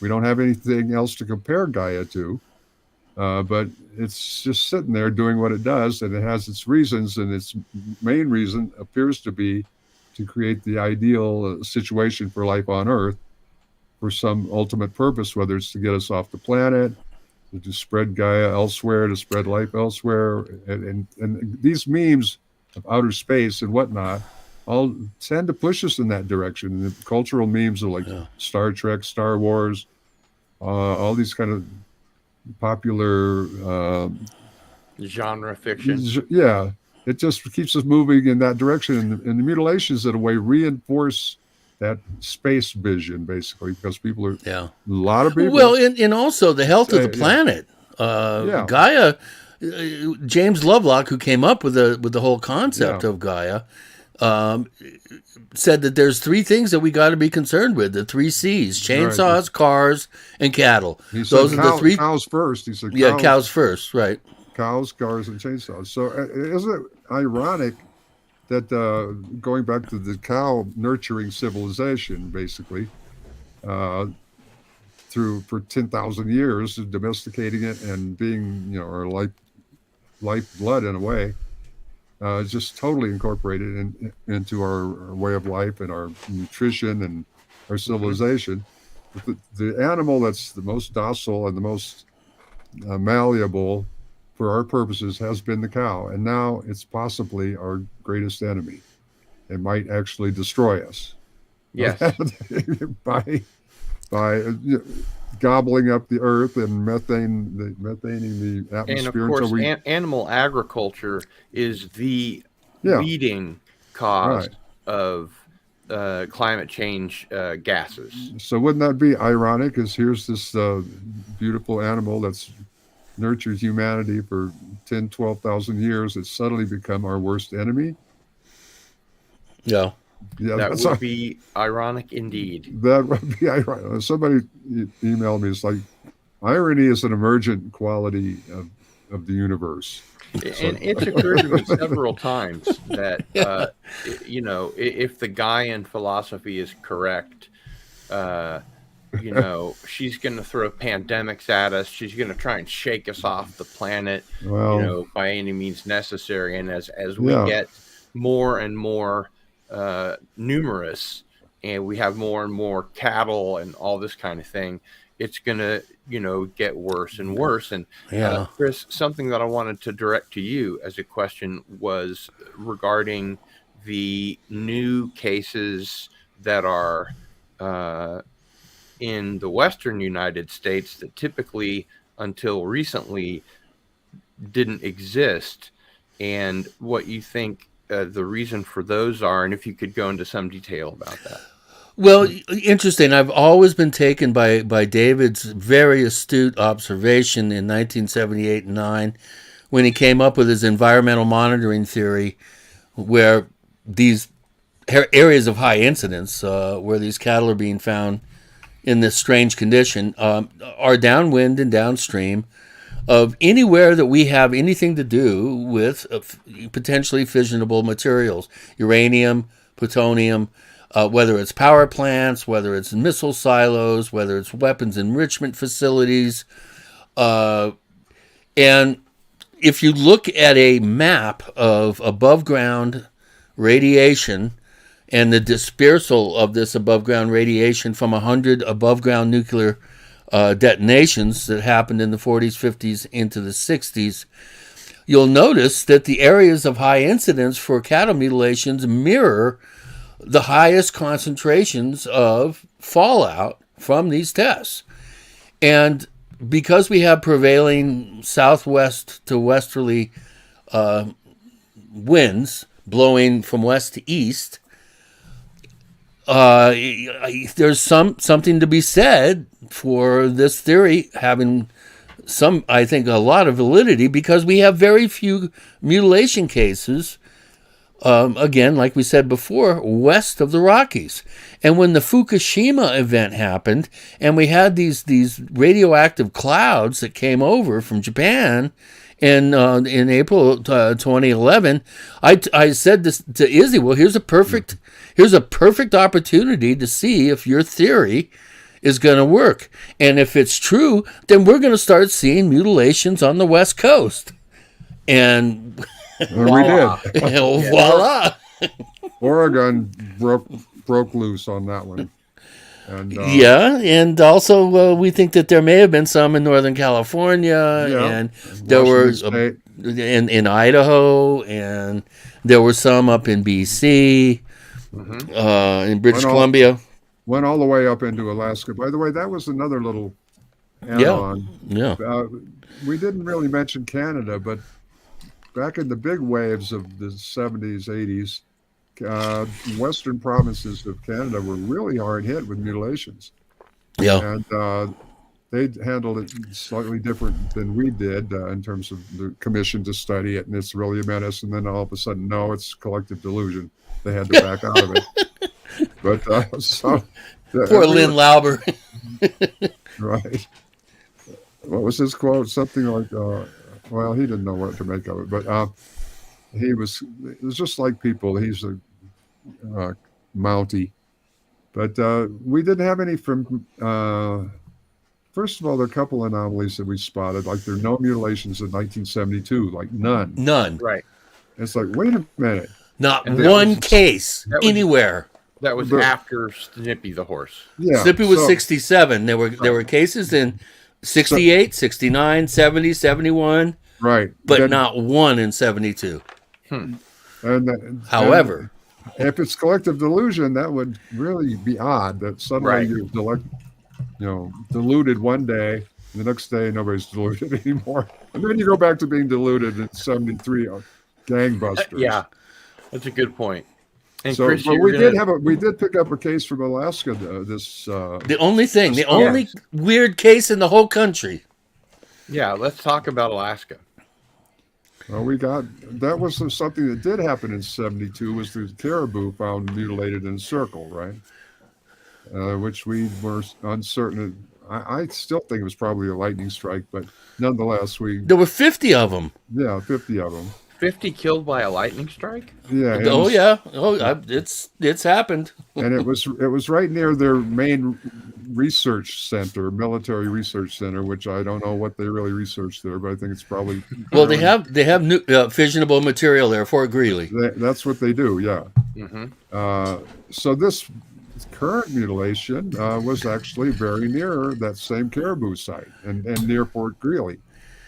So it's like, whoa, wait a minute. And then it turns out there's a connection between the people that own those cows. They also own cows down around in Idaho, in the area that was surrounding the nuclear reactor test center, which is just totally polluted, the upper Snake River.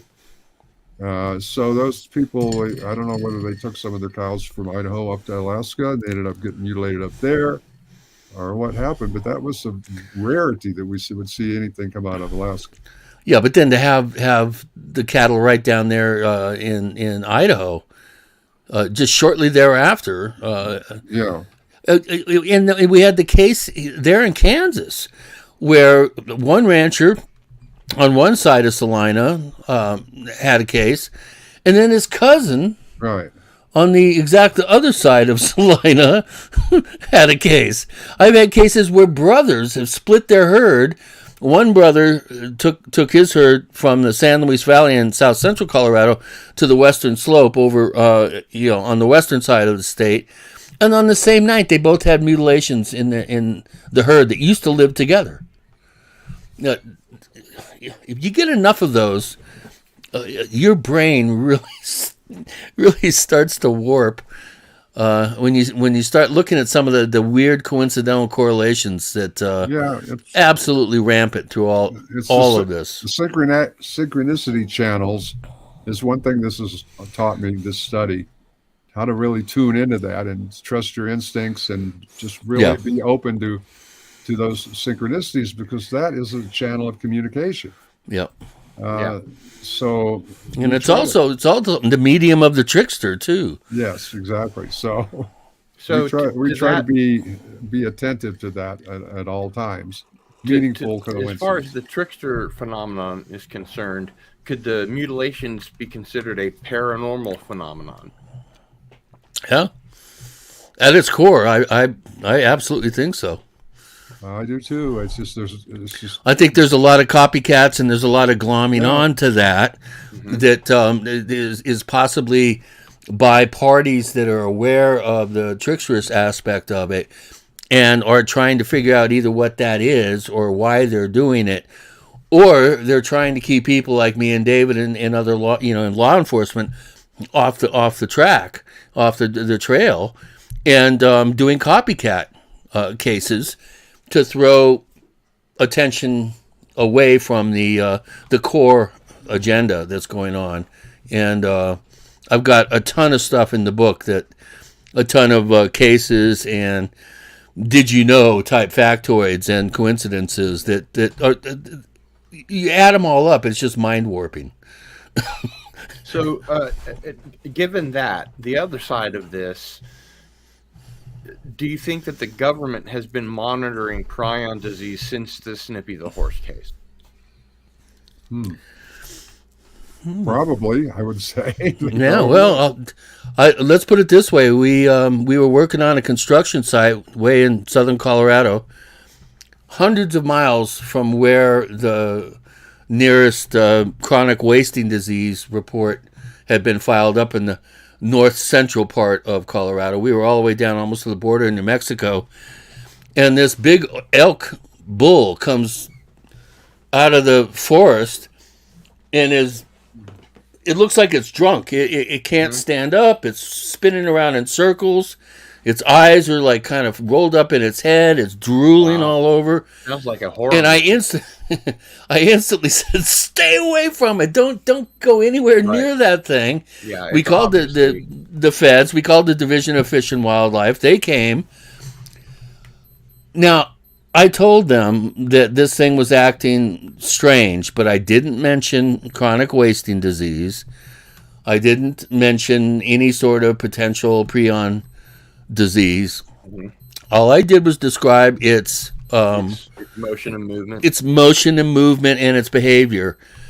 They showed up like it was a Superfund site. I mean, these guys had fully level 4 suits. I'm beyond hazmat gear. Yeah. Okay. Yeah. And the first thing they did was cut the tongue out. No, it was killed. They cut the tongue out and then they cut the head off, and they separated those two items, and then they packed the body up. They cleaned up the area that this had all taken place. Some of the guys went back and backtracked where the animal had come from. At this point, we'd taken way too much time away from our job, and so we left. So I don't know how the whole thing ended. But remember this, David? Brendan was there. Yeah. And this is hundreds of miles away from the nearest officially recognized prion disease, chronic wasting disease case. And these guys showed up knowing that that's what it was. So in answer to your question, you're damn right, Dale. Well, I know they did in Florida. I do recall now that the state of Florida years ago got into testing cattle, and they never gave any results of what their tests were, but somebody had gotten the information that they were testing cattle for prion disease. Yeah. And they had a pretty big budget, as I recall, to do it. Yeah. So whether they've done that elsewhere or not, they're not talking about it. I mean, you get into all these things. They don't want to scare people. They don't want to ruin the beef industry, and on and on and on. There are a whole bunch of walking on eggs. And the people that go out and hunt deer and elk tend to be more radical, right-wing radical Absolutely. types, survivalists, militia members. And that actually ties into my next question. Oh, Are you familiar with the Missing 411, the UFO Connection movie? I haven't seen it. I'm very familiar with David's work, and I applaud his I amazing really, amount of work that he really, does. really recommend that both of you watch okay. Missing 411, the UFO Connection, because it's going to have impact on your work. When did this come out? Oh, it's been out for months and months. Okay, yeah, You can I somehow get it missed on it. Amazon or iTunes or whatever. Okay, Apparently, with iTunes, there's extra material, but I'm not shilling for David Pilates. But there was a case that he describes in the movie where an elk hunter and 5 elk were in sort of a glass cube, basically, and they were abducted and pulled up into a UFO. The man mentioned that the elk were, according to the aliens that he was in communication with, they said, after he asked, "Why are you taking the elk?"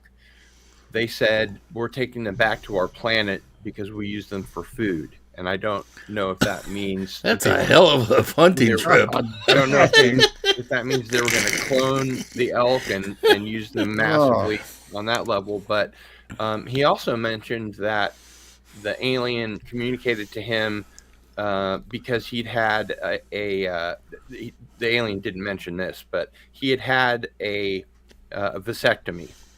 And so the alien communicated to him that you are not usable for our purposes, so we're going to put you back. Oh, And how convenient! he according to the case, he woke up with like a really serious problem to the back of his head, like they dropped him, and he hit it on a rock, and he was sore all over. And so it wasn't a case where he was, let back down gently and it Just left. He was just unconscious and woke up. Wow. But Yeah. this is Where was this? You I remember? think this was in Idaho. Oh golly. Yeah. I think. Well, there was a really interesting case in what was it, 1998, I think, or 96, where there was like these 15 Forest Service workers were All right. fixing Yeah. trails in some national forest in Washington State, and they saw a UFO suck up an elk partially, and it was in a tractor beam squirming, and it flew off. And I think they found parts of it later, Yeah, if I'm not mistaken. That's mentioned in Missing 411, the UFO Connection. That was a pretty well researched and it was and documented case. All these guys were, I mean, none of them wavered at all in their statements, and their statements were identical. So Yeah. we do have the two abduction cases. Oh yeah, Judy Doherty and Myrna Hansen. Myrna Hansen, yeah. In which ladies were sucked up into a UFO in New Mexico, both of them. At which time they were laying on a table getting who knows what exams, and they witnessed a cow being mutilated on board the same craft. So those are well, Judy did, but Myrna, I don't think she witnessed the mutilation. She saw cattle parts in a vat or something. That's true. But in either case, this is a multi-witness encounter. The Doherty case, her son was with her. Myrna was by herself, if I remember. I see. Well, let's see. Now, Myrna's son supposedly got taken into the craft. Okay, so it was Myrna that had the son. Doherty didn't. Right. Okay. I believe that's right. Well, let's see. No, wait a minute. Now, let me think. I think Doherty had, remember, a daughter that she was concerned about that was on the table because she was afraid that she was going to be mutilated like the cow. So I think they both had They both did. Oh, wow. I believe so. I need to double check on that. That's an important little factoid. So we've got those two cases, which whatever. Leo Sprinkle did the hypnotic regressions On both of those. them. So Mm-hmm. So, that kind of started this whole meme of the tractor beam and the beam of light coming down from a craft, and the well, it also started the whole Dulce myth, and it started Mhm. Dulce. It's just a very powerful meme, but we'll see where it goes. But it's just so prevalent now. Everywhere I look, I see it somehow, somewhere. Selling. It's on. Well, you gave me that wonderful lamp. Chris O'Brien did. Did I lose audio? No, we hear you. Are you there, We're Chris? just intently I was listening. talking to a muted mic. I was asking if Krista Tilton also saw cattle parts in the floating vat. Not that I know of, actually. No. But so that's disconcerting. But, gee, I hate it when To that say the happens. least. But those abduction cases, the more I dig into them, the more problematic they are to me. I won't go into it; it's too lengthy at this point. But nonetheless, they sure were powerful meme generators, both of them, and off to the races with the cows getting sucked up into UFOs. Sure. No, And now, we have a situation like at Christmas, they put up the Walk of Lights, and one of the displays is a cow being sucked up into a UFO. No kidding. In Christmas lights. And if Yeah. if you go to Roswell now, the sign as you come into the city of Roswell is a beautifully done metal sign of a UFO sucking up a cow, right? That's the welcome to Roswell, where UFOs suck up cows. and it's so funny. David and I, Population unknown. years ago, we noticed when this meme started to occur, and we started sending each other, examples. And now it's like a, we would see one every few months, or No, it's just continuous. it's continuous, like almost daily. It blows my mind. Well, interesting, that lamp that you gave me from Australia with the cow being sucked up into the UFO, there's a little book that comes with it. And it's a children's book. And the whole story, the basis of the story is I didn't know that. and then the friendly aliens from Planet Mu came and they sucked up this cow and Planet Moo. they took it back and so it could help them get their own herd and provide sustenance for their people who really need it. And that cow's going to have a very happy life on their planet, and so on and so on. No What a mutilation. positive spin. You live on the farm and Right, just be great for everybody. Planet Moo. Maybe that's it. Maybe the cows can speak their language and we don't have a clue. But it's like it influences people's perception of reality. I think How could it not? I don't understand what the draw is for it. Why people think it's cute or funny or what? Do you realize this cow is being murdered here? Is this what's happening? For the most part, nobody's saying that they're taking it back to Moo except the children. Well, it's like an unspoken kind of it's a sort of a collective unconscious tapping into the cattle mutilation. That they're physically being removed from the earth. That they need to be out of here, or they need to be. Well, taken away. we don't know.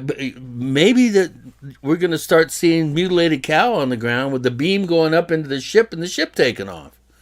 Oh. It seems like it's the first part of the mutilation process, because we know they're being picked up and taken somewhere because there's no evidence left at the site. So they have to be picked up at least and moved to another part of the pasture and worked on.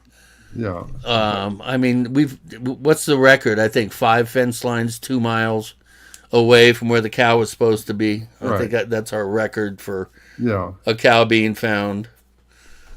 And then again, we have seen. I personally seen a cow that I just positive was dropped. Yeah, I have too. I can't figure out any other way it could have looked the way it did, with its horn driven back into its head and just completely crumpled. Right. And that's another question that I wanted to ask you too, about how many of these cases do you find? I know that you've both done a great deal of actual field investigation work. How many cases do you find just say at a given percentage, an estimate where the bones in the cow are broken as if it had been dropped from 50 feet above or higher?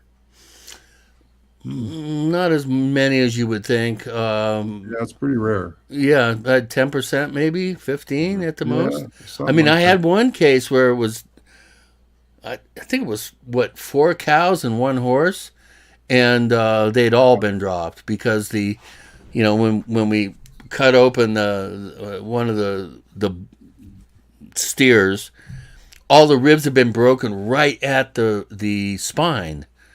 Yeah. And the only way that you can do that is if you drop the animal in a specific way, so that all that force just shatters, it just fractures all the ribs going down the spine. That was the one that when we were down in San Luis and we were interviewing, I think it was Her? No, it wasn't Emilio. It wasn't Lobato. It wasn't Ernie Sandoval. It was the other guy that used to work as the manager for Taylor up at the Taylor Ranch. Oh, okay, yeah. And the one I have the reports from. And we went down. We were in a little restaurant in the oldest town in settled town in Colorado, 98% Hispanic, right on the border of New Mexico. And some lady overheard us talking. I mean, we weren't talking loud. I mean, she really had to listen in. And she said, well, it's funny you're talking about, mutilated animals. If you go down the block and then go out, a mile and then make a right. And she gave us directions to where there was a pile of animals, dead animals. And we went out there and there were no tracks leading to it. It looked like they'd just been plopped down, just dropped. And sure enough, one had a horn snapped off, another had a horn sort of driven back into its head. Yeah. They had obvious broken legs, some of them. And then the one on the bottom, the bull, the steer, we kind of pulled one of the cows off of it, and I can't believe I used to do this. Man, it was disgusting. Because they'd been there for a while, and all the ribs have been broken off at the spine. And those are the first mutilated cattle I had ever seen. Yeah. Besides the Sutherland bull that had been done 13 years before, that I took the head and painted it the skull. Mm-hmm. Yeah, that was the first one. I've got one of those. I think we're the only ones. Yeah, right.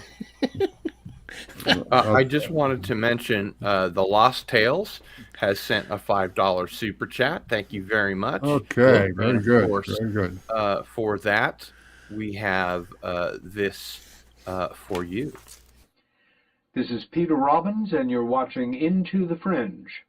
Thanks for supporting the channel. And thank you very much, the Lost Tales. And getting back to our questions here, I wanted to ask both of you, can you tell us a little bit about the book that you're working on together as a follow-up to Stalking the Herd, Mute Speak, and what does the title mean? Well, I'll let you have that one, Is. Mute obviously is somebody that doesn't talk, but speaking, mute speaking is whatever you call it. Well, it's also our shorthand, like UFOs is shorthand for Right. My Labs is shorthand. Mutes is what we call the mutilations, because mutilation is a 4-syllable word. Mutes is 1 syllable. It's easy to say. And so we like titles that, are kind of oxymorons that sort of negate That's what themselves. And so Mute Speak is like, what's wrong with that? Well, picture? another aspect of that is that the book is largely a dialogue between Chris and me. And so we're speaking about the mutes. Yeah. It's really a different format. I'm used to only writing, and I'm not used to that kind of format. But it's really Altered interesting. Stakes is like that. That's Well, where we yeah. got the idea. That was all the way back, in 1982 or something. That was a dialogue. It just got released on 4K, by the way. Okay, so then, so anyway, it's us talking, which is kind of interesting because we bounce stuff off of each other really fast sometimes, and it's kind of a synchronistic type of thing that we get into where We have hundreds. How many hours would you say we have? We have These are taped conversations. On Yeah, the phone. really well taped. and Yeah. transcribed and but it's a different kind of you get a different result rather than just sitting there and thinking about every word you're going to write out and how Yeah, the material is so dry to begin with, and we've been riffing together for so many years that it's funny, it's ironic, it's Well, Chris, I hope that you can snip a few of these and send them to me for the next time that you're on the show. okay. I'll have to. They're digitized, right? Yeah. Oh yeah. Yeah. They're all. That'd be great. I don't know. What would you say is a couple hundred hours, maybe something more? like that. Yeah, Probably more.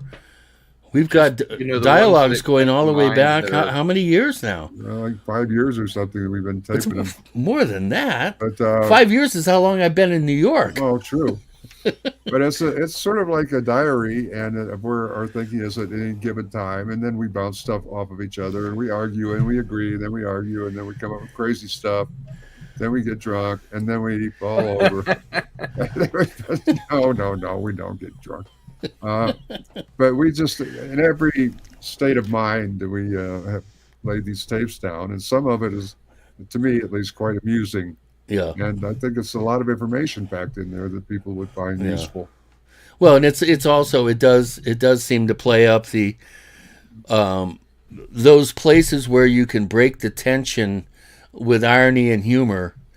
We're always aware that we need to kind of be looking for that because you can't take this subject too seriously.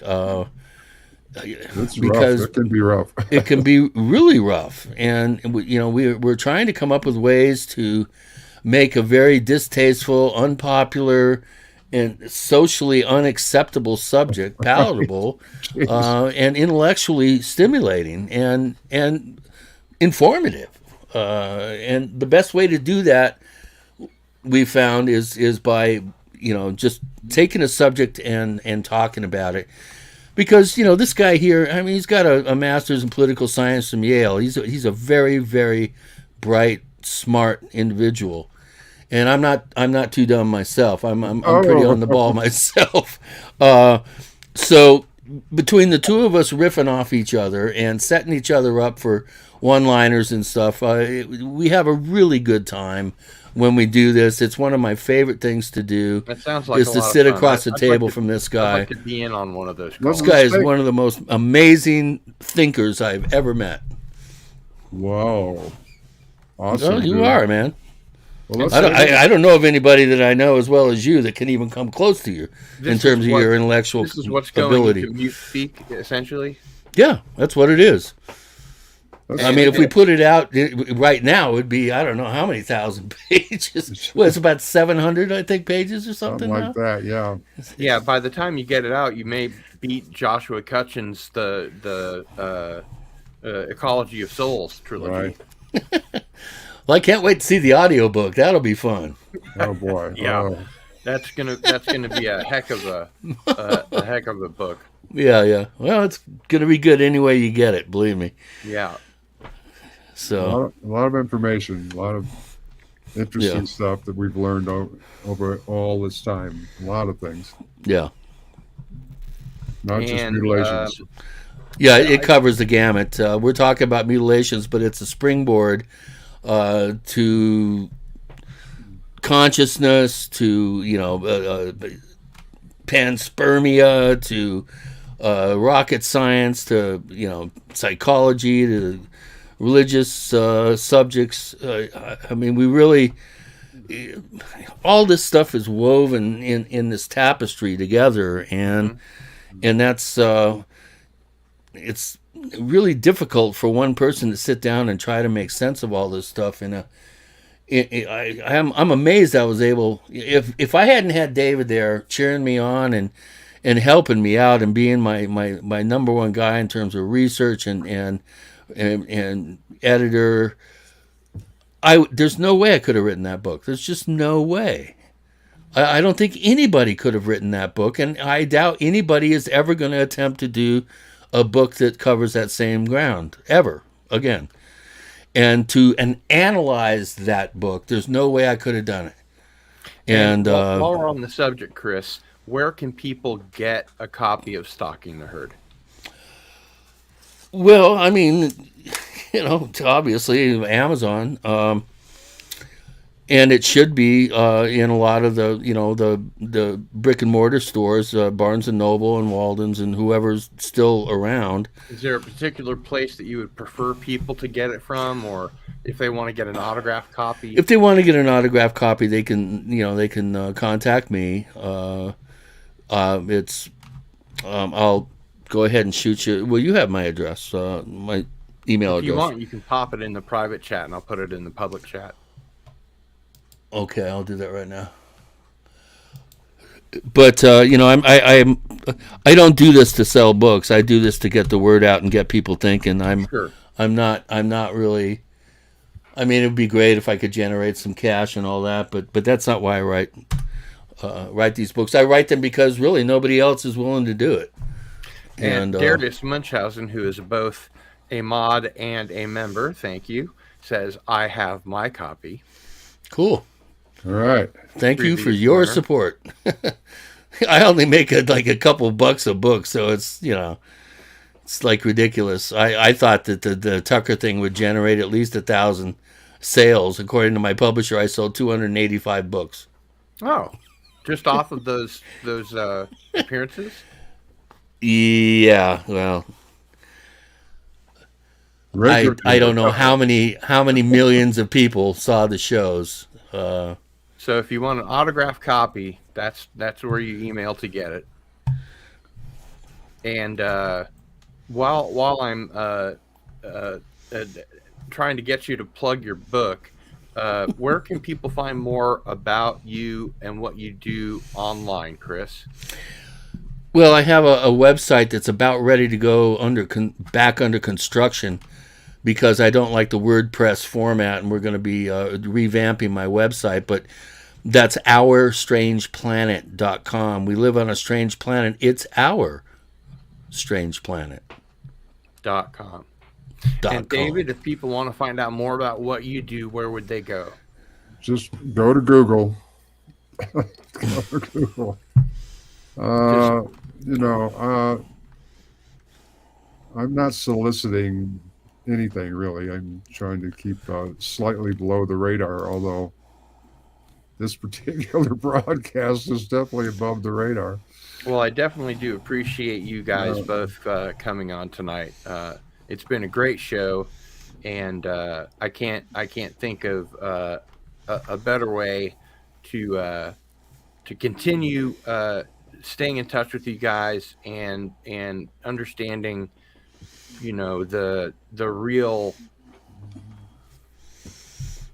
the things that you guys come up with for evidence in the cattle mutilation mystery is so interesting to me, and I think also to our viewers.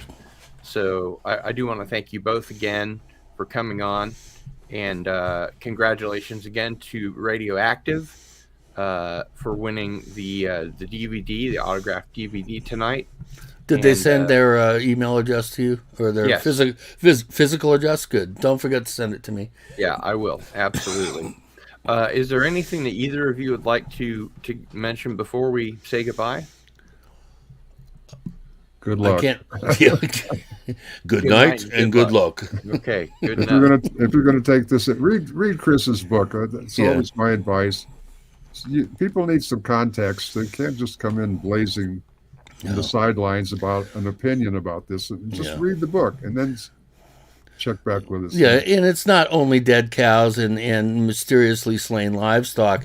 It looks at our thousands and thousands of years of relationship with cattle and livestock, and it tries to place that relationship into the modern world and put the mutilations, overlay the mutilations in context. So cattle are really,